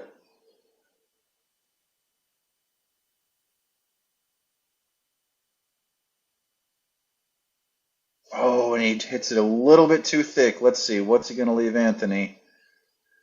Oh man. All right, so he's gonna leave Anthony a very. I mean, Anthony has two aggressive options here. Neither one is easy. He can either do the 1-3 combo all the way down the rail, or he'd have to cross side bank the 1. Um, what safes does he have? Does he have any safes with this kind of angle here? I don't know.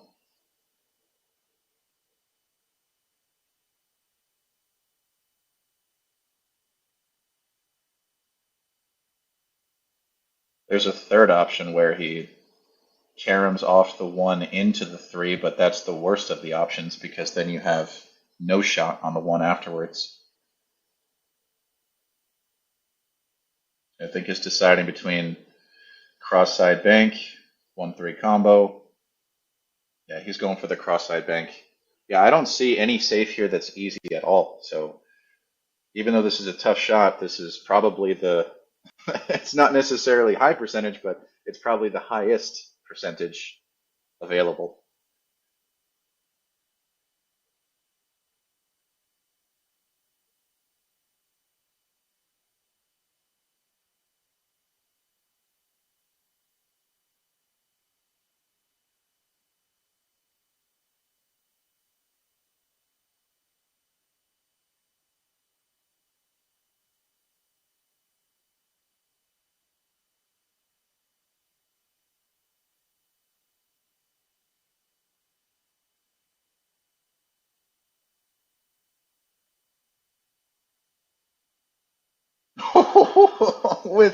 with the just 6 shot, and he's gonna have no shape.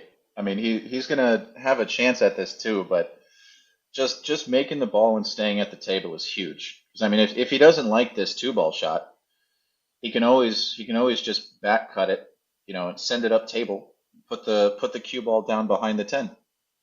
So weirdly enough, there's a much better safety opportunity here than on the last shot. But if he wants to be aggressive, the 2 is there as well.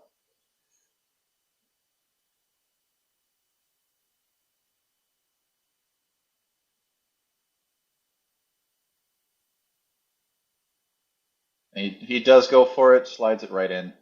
Excellent shot.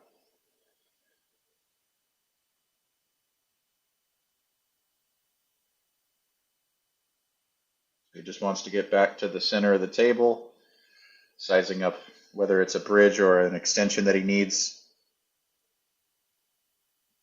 So I always wonder how this works for the higher level players. So I know that last time he came with a 6 shot, he tried to play position with high inside going 3 rails around, and he hooked himself. So I wonder if this time we're going to see him not do that, and if we're going to see him just draw it.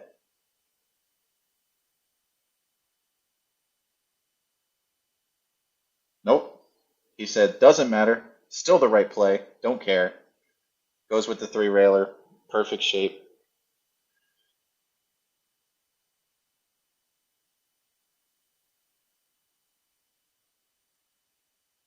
And he's pretty much going to do the same thing for the 7 ball in the same pocket. Yep, really nice. Oh, it's not going to be happy with the position here.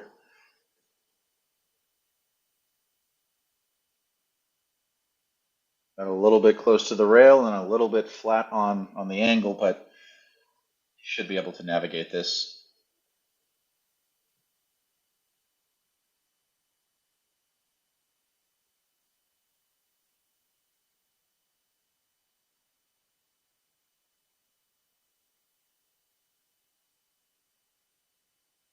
Punches it in.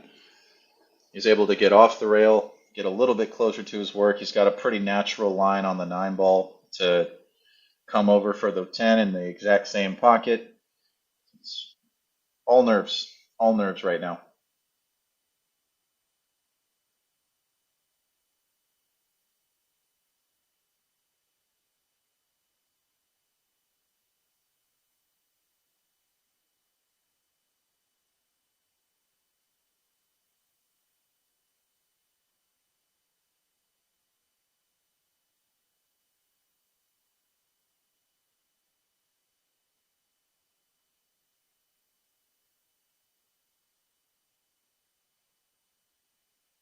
Perfect shot. Dead straight. He's going to get the lead back up to 2 racks with this 21-19 after this shot. All right. So Anthony has been, since he's gotten the lead, he has not given it back. And he's been swapping between a 1 rack and a 2 rack lead for the past 5 or 6 racks now. So last time he broke dry, and Guama punished it by just running out the whole table. So let's see how this one plays out. You know, I would not be surprised to see more dry breaks and runouts from both of these guys as we get closer and closer to the end here. But again, as we get closer and closer to the end, each one of those, each ball is going to start to feel like it's worth, thousands of dollars. So we can definitely see the pressure start ramping up here as well as we get down to the end with such a close match.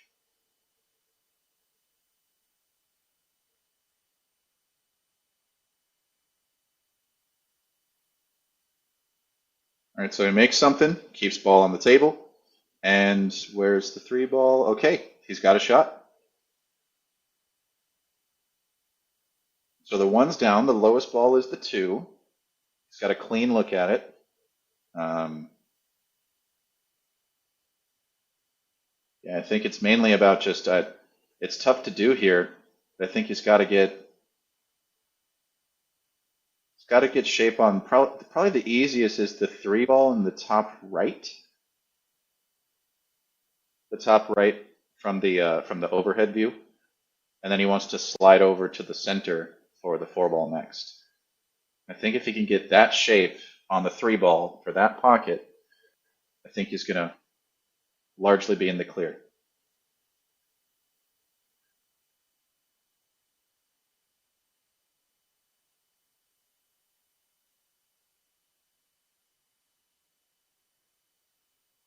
All right, so he was opting to go for the 3 in the side, but comes up a little bit short. So I still think he's going to target the center of the table for the cue ball. Now he just needs to On it forward 2 rails. But with where he's looking at for his cue ball, it almost looks like he wants to get short side.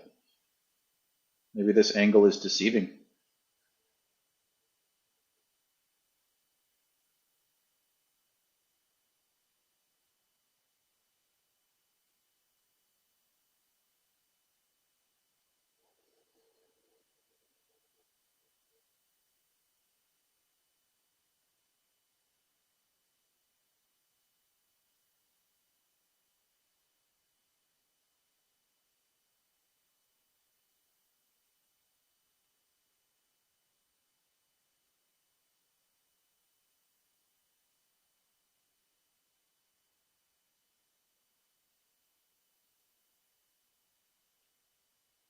Sizing it up.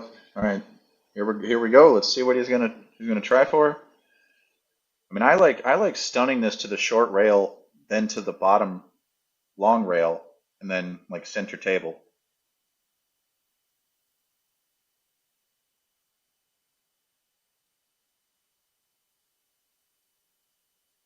Yeah, right where he has his cue right now. I think that's the ideal play.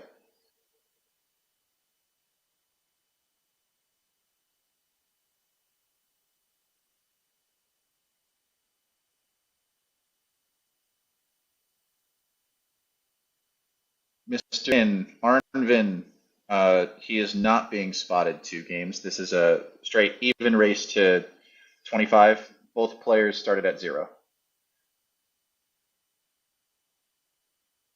So we try to play that with bottom outside instead of bottom inside. Um, Now he's got some decisions to make. He can either play it safe or he can try for the bank.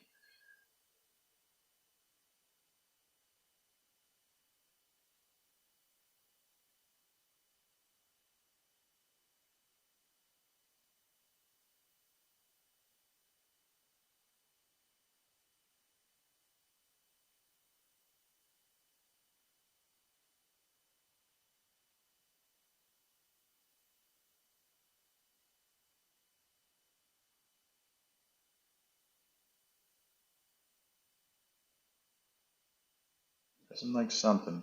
I don't know if he's called a pocket.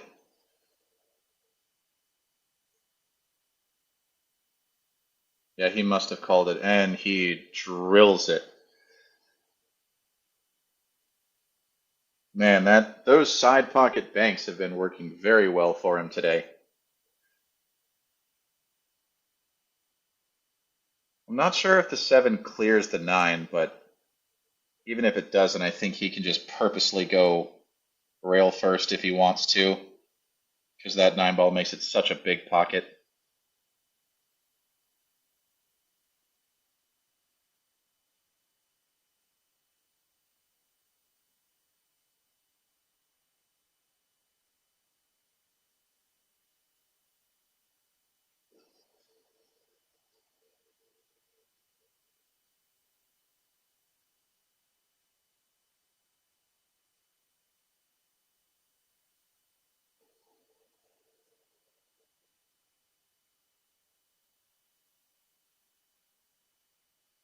That didn't, he didn't have a whole pocket there, and he didn't touch anything. He's found a gear. He must have found a gear. That was a amazing shot. That might as well have been a 3.5 inch pocket on that shot.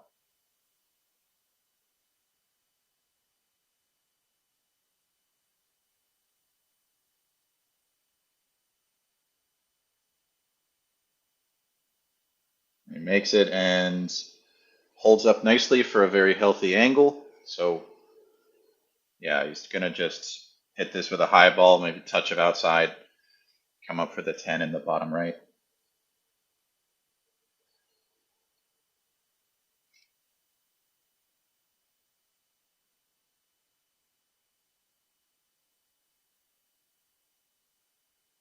Nicely done.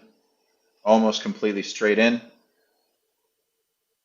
Let's see if he can take the biggest lead of the night for him.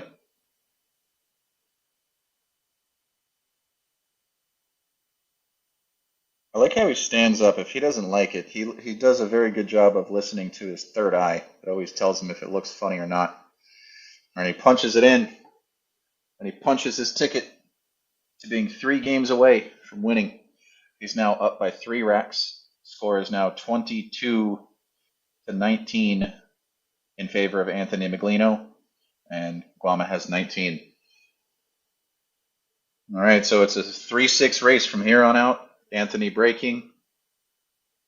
I'd say the biggest difference in the past 5 or 10 racks or so has been Anthony's ability to keep the cue ball on the table on the break, and that's been helping significantly to keep him in control of a lot of these racks.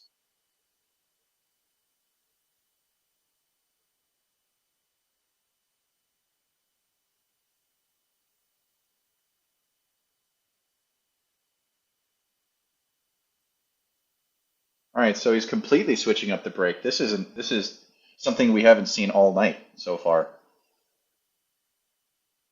and he's trying to keep that cue ball on the table right now. He's like, I'm not gonna have a scratch be the reason that I lose this.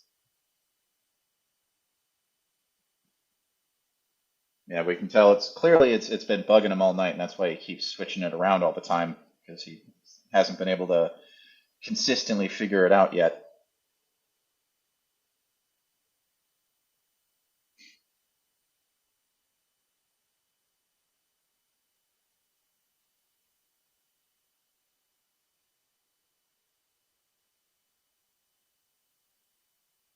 All right, he's able to make the one, get down for the 2 ball, what looks like the side.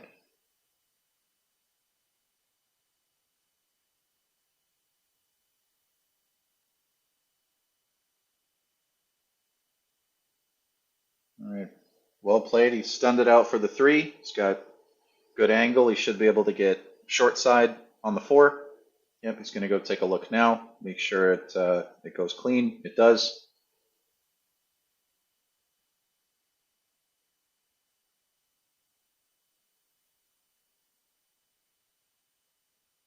Nice shot. If it's a little bit too much angle for him, if he doesn't like it, there's a very easy save here. But I think we're going to see him go for this one.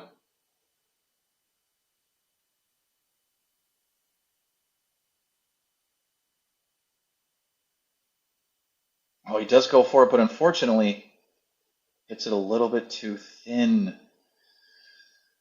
Oh man, all right. So he's going to let Anthony back to the table.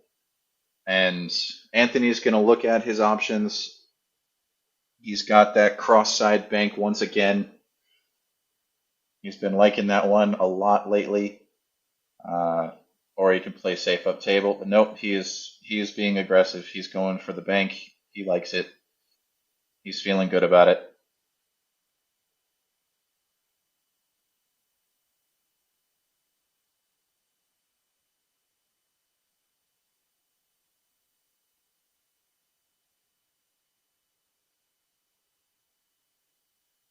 Tristan Kinman. I don't know you've been around pro pool for 20 years. Excellent job commentating. Thank you so much, Tristan. I appreciate that. I'm just a big fan of the game. That's all. And one of the nice shot there by Meglino. Way to that, and actually play a 2-way. With the 7 and the 6 as the blockers in case something got hung up, and leave himself shape on the 6. So yeah, Tristan, I'm just a big fan. Yeah, one of the owners at Beyond, and just a big nerd about pool. So because this is fun. This is fun stuff for me.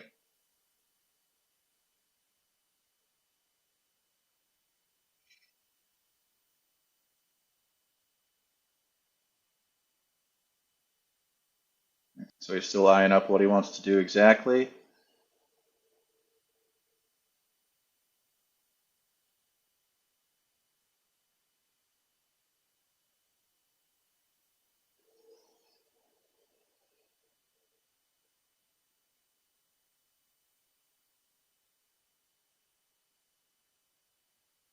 All right, he opts to stay above the 7. instead of trying to draw underneath it, which I think, given the shallow angle he had, is probably the right play. But now he's got a little bit of work to do. This is definitely a tougher shot, and he's got to probably come 3 full rails around back to the center for the 7 ball. Then the last little wrinkle, and he's probably already looked at it, but I don't know if the 8 goes by the 9. If the 8 goes by the 9, it should be just get on the 7 and he's in the clear. If not, he'll need to do a little bit more work to get shape on the 8 in the side afterwards. Oh, he was able to hold that with a bunch of inside. And he's got a fantastic angle to get shape on the 8 in the side in the event it doesn't go by the 9. That's class. Class shape right there.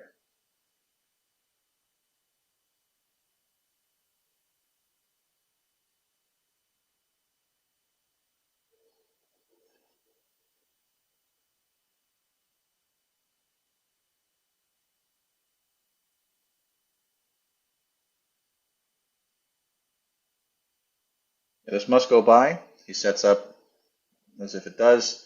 So should just come out to the long rail, come back out for the 9 in the same pocket.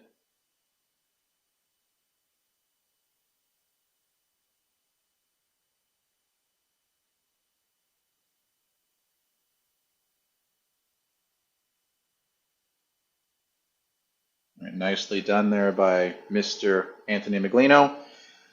Should be stop shot from here.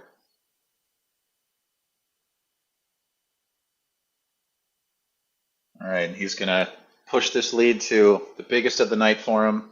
It's going to make it a 4-rack lead, 23-19. He's now 2 away from taking the set over Guama. And as a reminder to everyone, no matter how this plays out, whether it's Guama makes a crazy comeback and wins, or Anthony closes it out, the loser of this set will have the option to play a second set for the same entry fee, and it will be a race to 21, and they would get, I believe, 1 game on the wire as the loser. So let's see as this goes if that option is taken after this match. David Smith, dude, David, you're great, man. You're great. You're always one of the first people I see when I come down too. I show up to be on. You're there. You and Debbie hanging out, having the special. I love it. And so Anthony's gonna get a bunch of caroms, bunch of kisses, bunch of everything, but doesn't have anything go down. So he's got a 5 ball hanging over the side pocket. I think Guama has access to the 1 ball.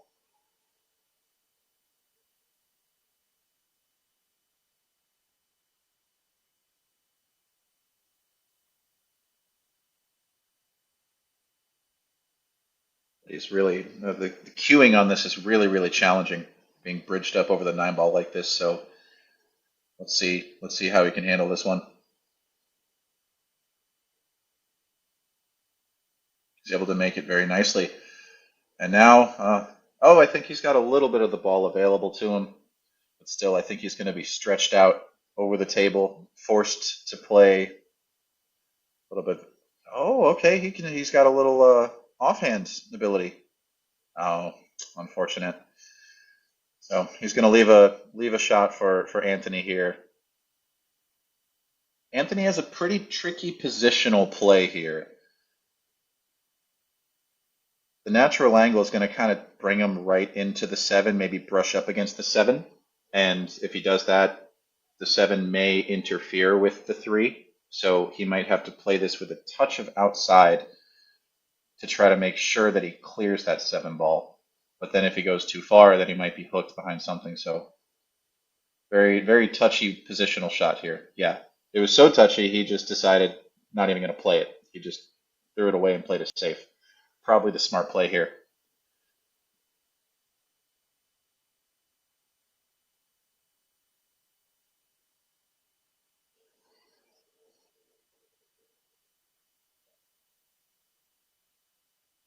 The food is really great there, Debbie. It is. Shrimp parm olive vodka tonight. Wow. Rigo never does the cool stuff when I'm in town. Unbelievable.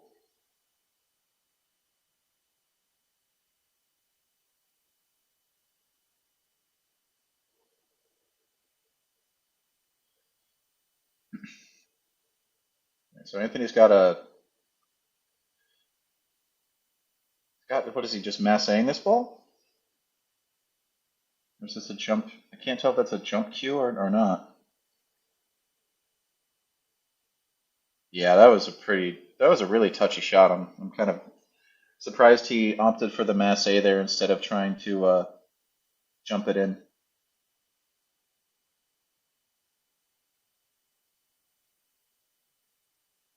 In any event, he gives ball in hand to Guama here. I think the big trick here is the four ball. Guama's going to have to figure out a way to manufacture some shape. It looks like the four will go in either side or in the bottom left corner or a combo shot. The angle he's got here, it's pretty tough. I mean, he might just try to draw between the 8-9 with the angle he has. Might just try to play that, play for the four in the bottom side or the bottom left corner, depending on how the shape goes. Let's see.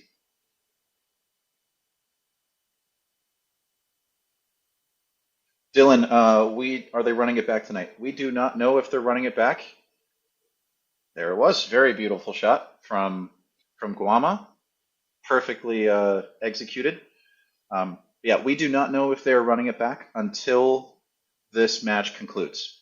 So once that happens, we should get word. I would say within 5-10 minutes, if the losing player will decide to run it back or not.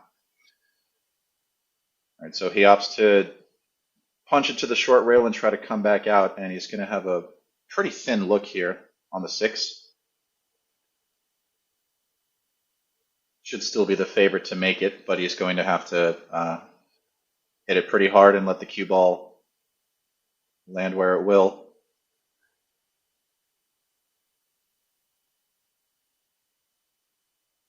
Oh man, he's been really unlucky with these deep shelves tonight. So I think that's the third or fourth shot that we've seen like this where that ball just hangs up in that pocket.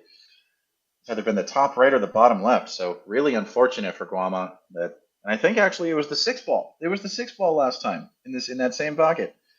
So yeah, just darn. Thankfully, for Guama, at least Anthony is hooked on the 6, so he's going to have to either try to do a masse shot or a jump shot or a kick shot or something. It's not completely straightforward.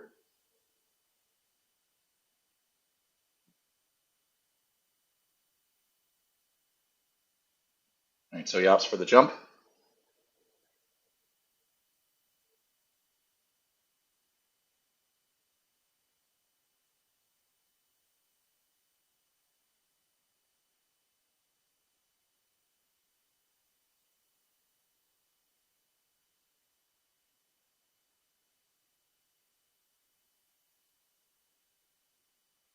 Where's the side pocket at? Woo! Narrowly avoids it. All right, so he makes an excellent jump draw shot, and he's now left himself with a little bit of a tricky shot on the 7. He's got 2 options, corner or the side. I think the side is a little bit better. I don't think it's a natural scratch shot. I think he'll avoid it, hit the top long rail, come around 3 rails for the 8 in the side, probably. Probably what he's going for here.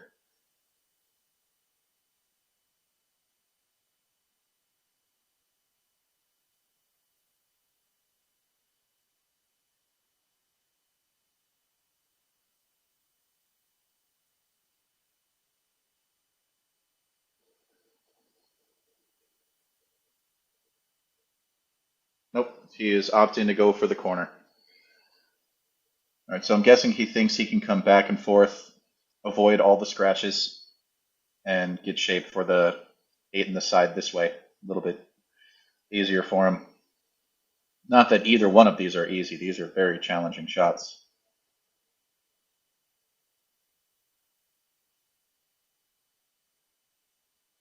Makes it with power.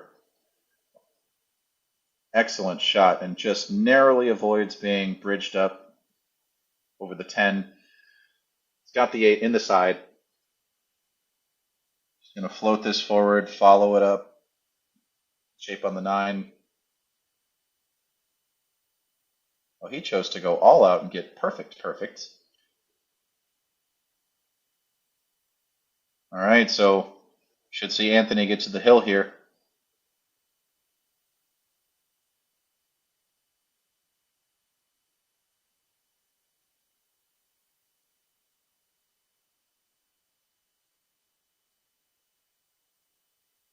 All right, dead straight.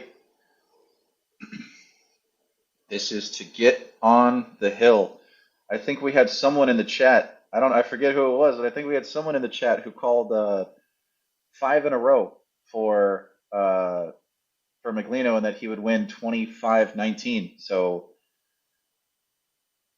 you're on track, buddy. You're on track to potentially have made quite the call. Let's see if Anthony can win this or if this is going to be the start of an epic comeback for Guama. Let's see.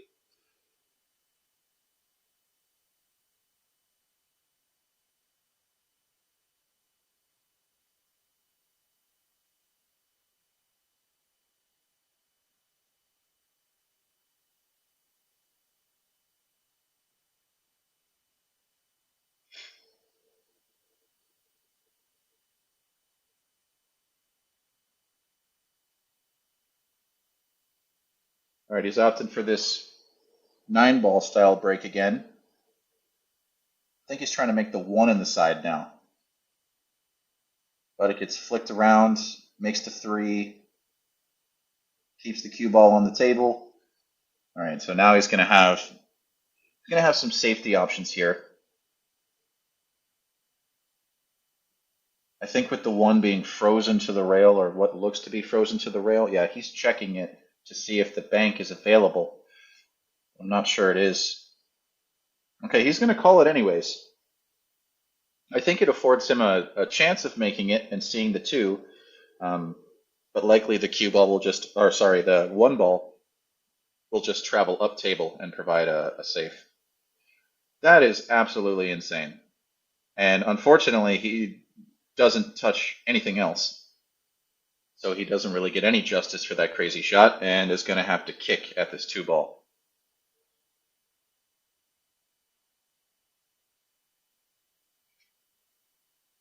Yeah, Chris Mahan, at one point the score was 16-11 in Guama's favor.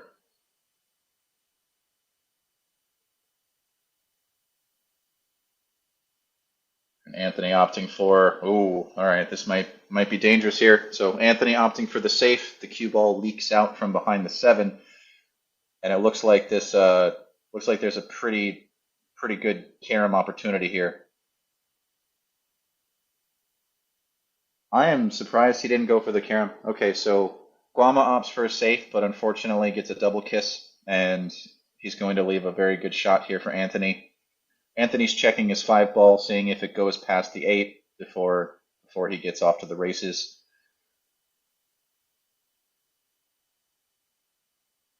Looking at exactly where he wants to be on the 4 ball.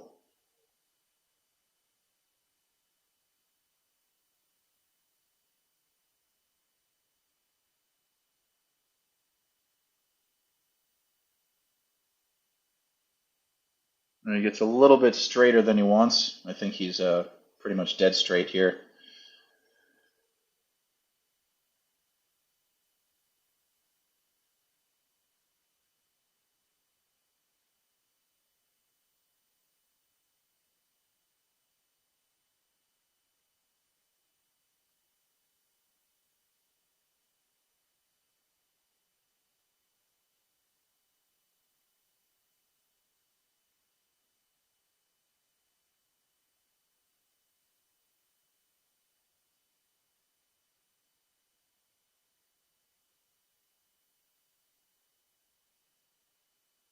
All right, and he gets very good shape here on the five. So he must feel good about the five here.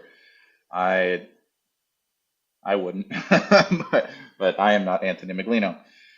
Yeah, now he's checking to see what angle he wants on the six.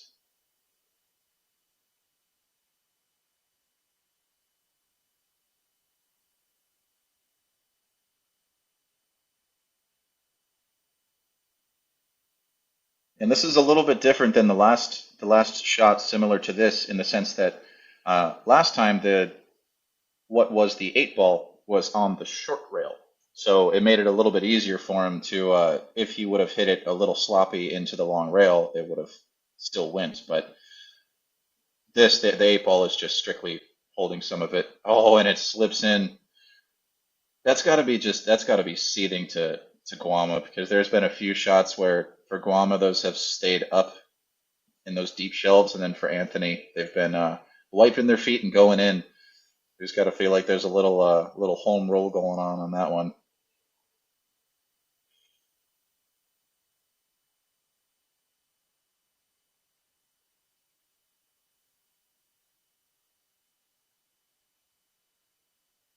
Anthony puts that six away nicely.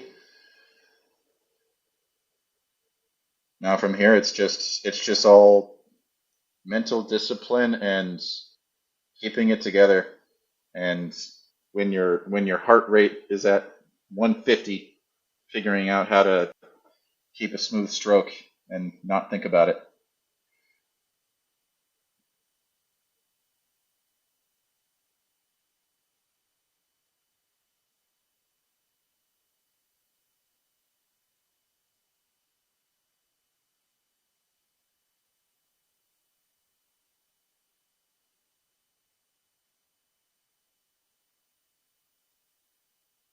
Already has to come up and around for the nine and the side. Overshoots it a little bit, so he's probably going to take it into the corner. But he really doesn't like it because it's going to put him on the rail. I can tell. So we might see him like punch this really hard just to try to buy himself like an inch off the rail. Nope. He chooses to just screw it in a little bit, and he's got this shot on the 10 for the win over Guama.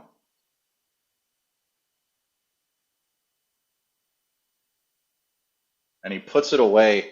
And with that, he wins the set 25-19.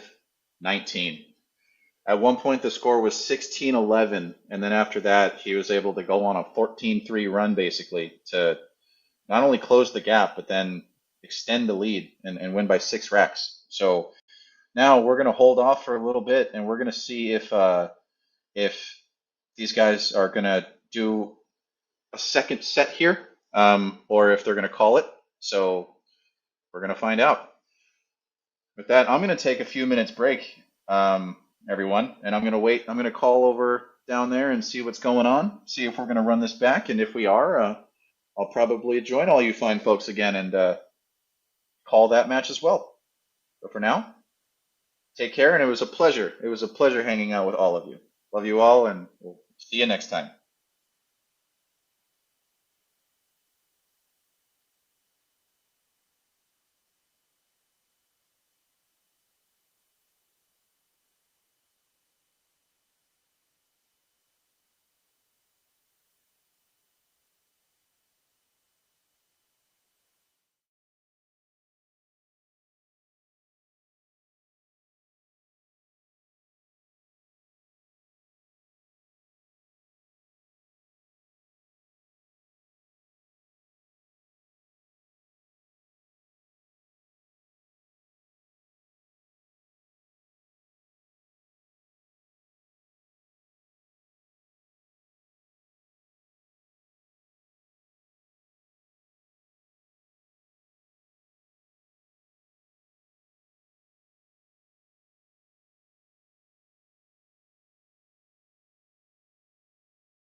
All right, just wanted to jump back on for a second and talk to everyone. Yeah, this is doing a quick pan of the room, showing all the awesome floor layout and everything like that. And looks like the players are going to run it back. So I just got quick word. The race will be 21, and Anthony will be giving one game on the wire. Um, so with that, I see so many lovely faces walking around on the floor down there. A bunch of people that are close friends of mine. Love to see it. Um, this is just the first of what will be a handful of matches throughout the year and into next year. This is a common thing that we're going to start seeing a lot of. Especially having a house pro like Anthony Meglino, who is here and happy to play in these kinds of matches. Expect to see a lot more coming out from breakout billiards and beyond billiards. A lot of really good, awesome matches. Yeah, looking around, you can see there's standing room only at this point. There's a lot of excitement about these big matches.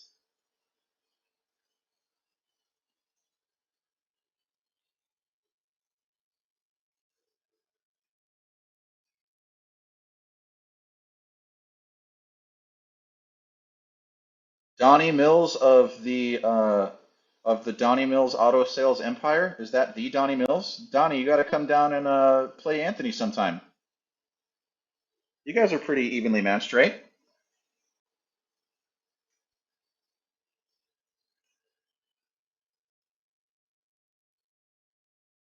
You see the full room there. Yeah, we just renovated this whole thing maybe a month ago. Fresh carpet, fresh tables, got all the perimeter lighting and everything for each table, specifically so that we could start to get these top-down views for you guys, so that we could see this. A lot of times when we would call matches and just have like a phone setup or something like that, it would be really challenging to tell, hey, does this ball go by this ball or blah blah blah. But now with the overhead, makes it a lot nicer.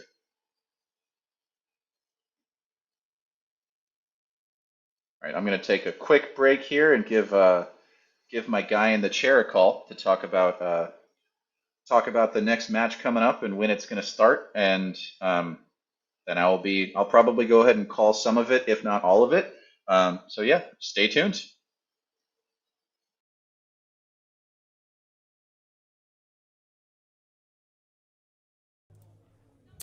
All right. Hopefully, you guys all enjoyed that. That was a treat. Thank you, Michael. Great commentary all the way around. Way to be, brother. You're a trooper. I don't know how you do it for that many games, but amazing.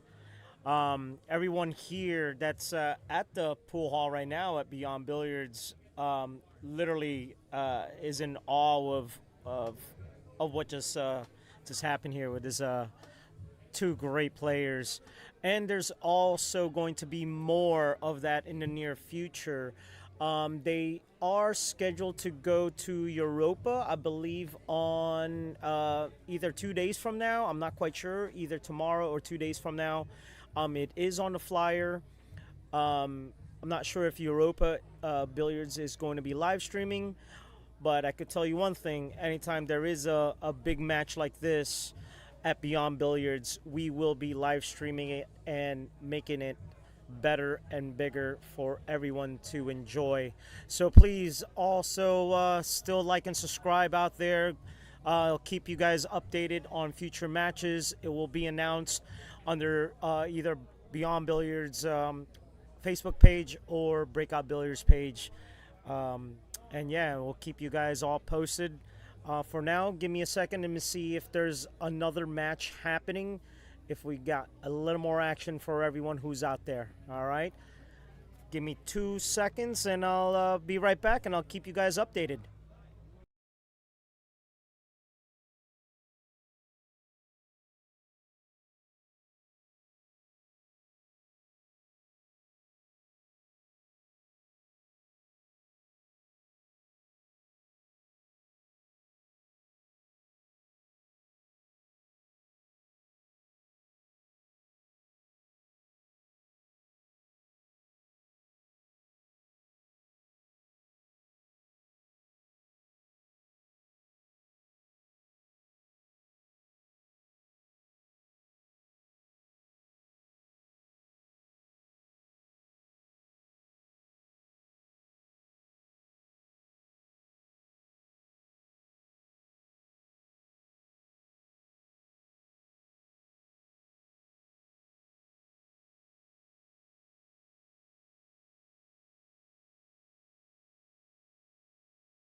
All right, guys. Well, guess what? We got more pool action for you guys as they are running it back. And Michael, you're doing some overtime, buddy. So you're back online, and hopefully those viewers that left us will come back. Notice almost like half of you guys left, but some of you guys stayed. So thank you for that. It is 12:22 here Eastern time in Florida. So yeah, hopefully some folks didn't go to bed. And yeah, we'll Yeah, get this hopefully show on so. the road. Round two, let's go. Sounds I'll give the good. microphone to Michael. Michael, you're up. Thank you, Mr. China. Yep. So we see Guama over here. Some balls. Looks like some of the team for both players are just talking through exactly what the next steps are, and then they're gonna, like I said, they're gonna get back to it and play another match here. Um, I expect they're gonna take a little bit of a break, probably, get some food or something like that, and then we'll probably get right back to it. So I'm myself going to get a late dinner here, and then I'll jump right back on the mic once these guys get started.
All right, guys. For those of you who are still on, we are going to restart a new stream as we are close to our threshold on streaming on Facebook.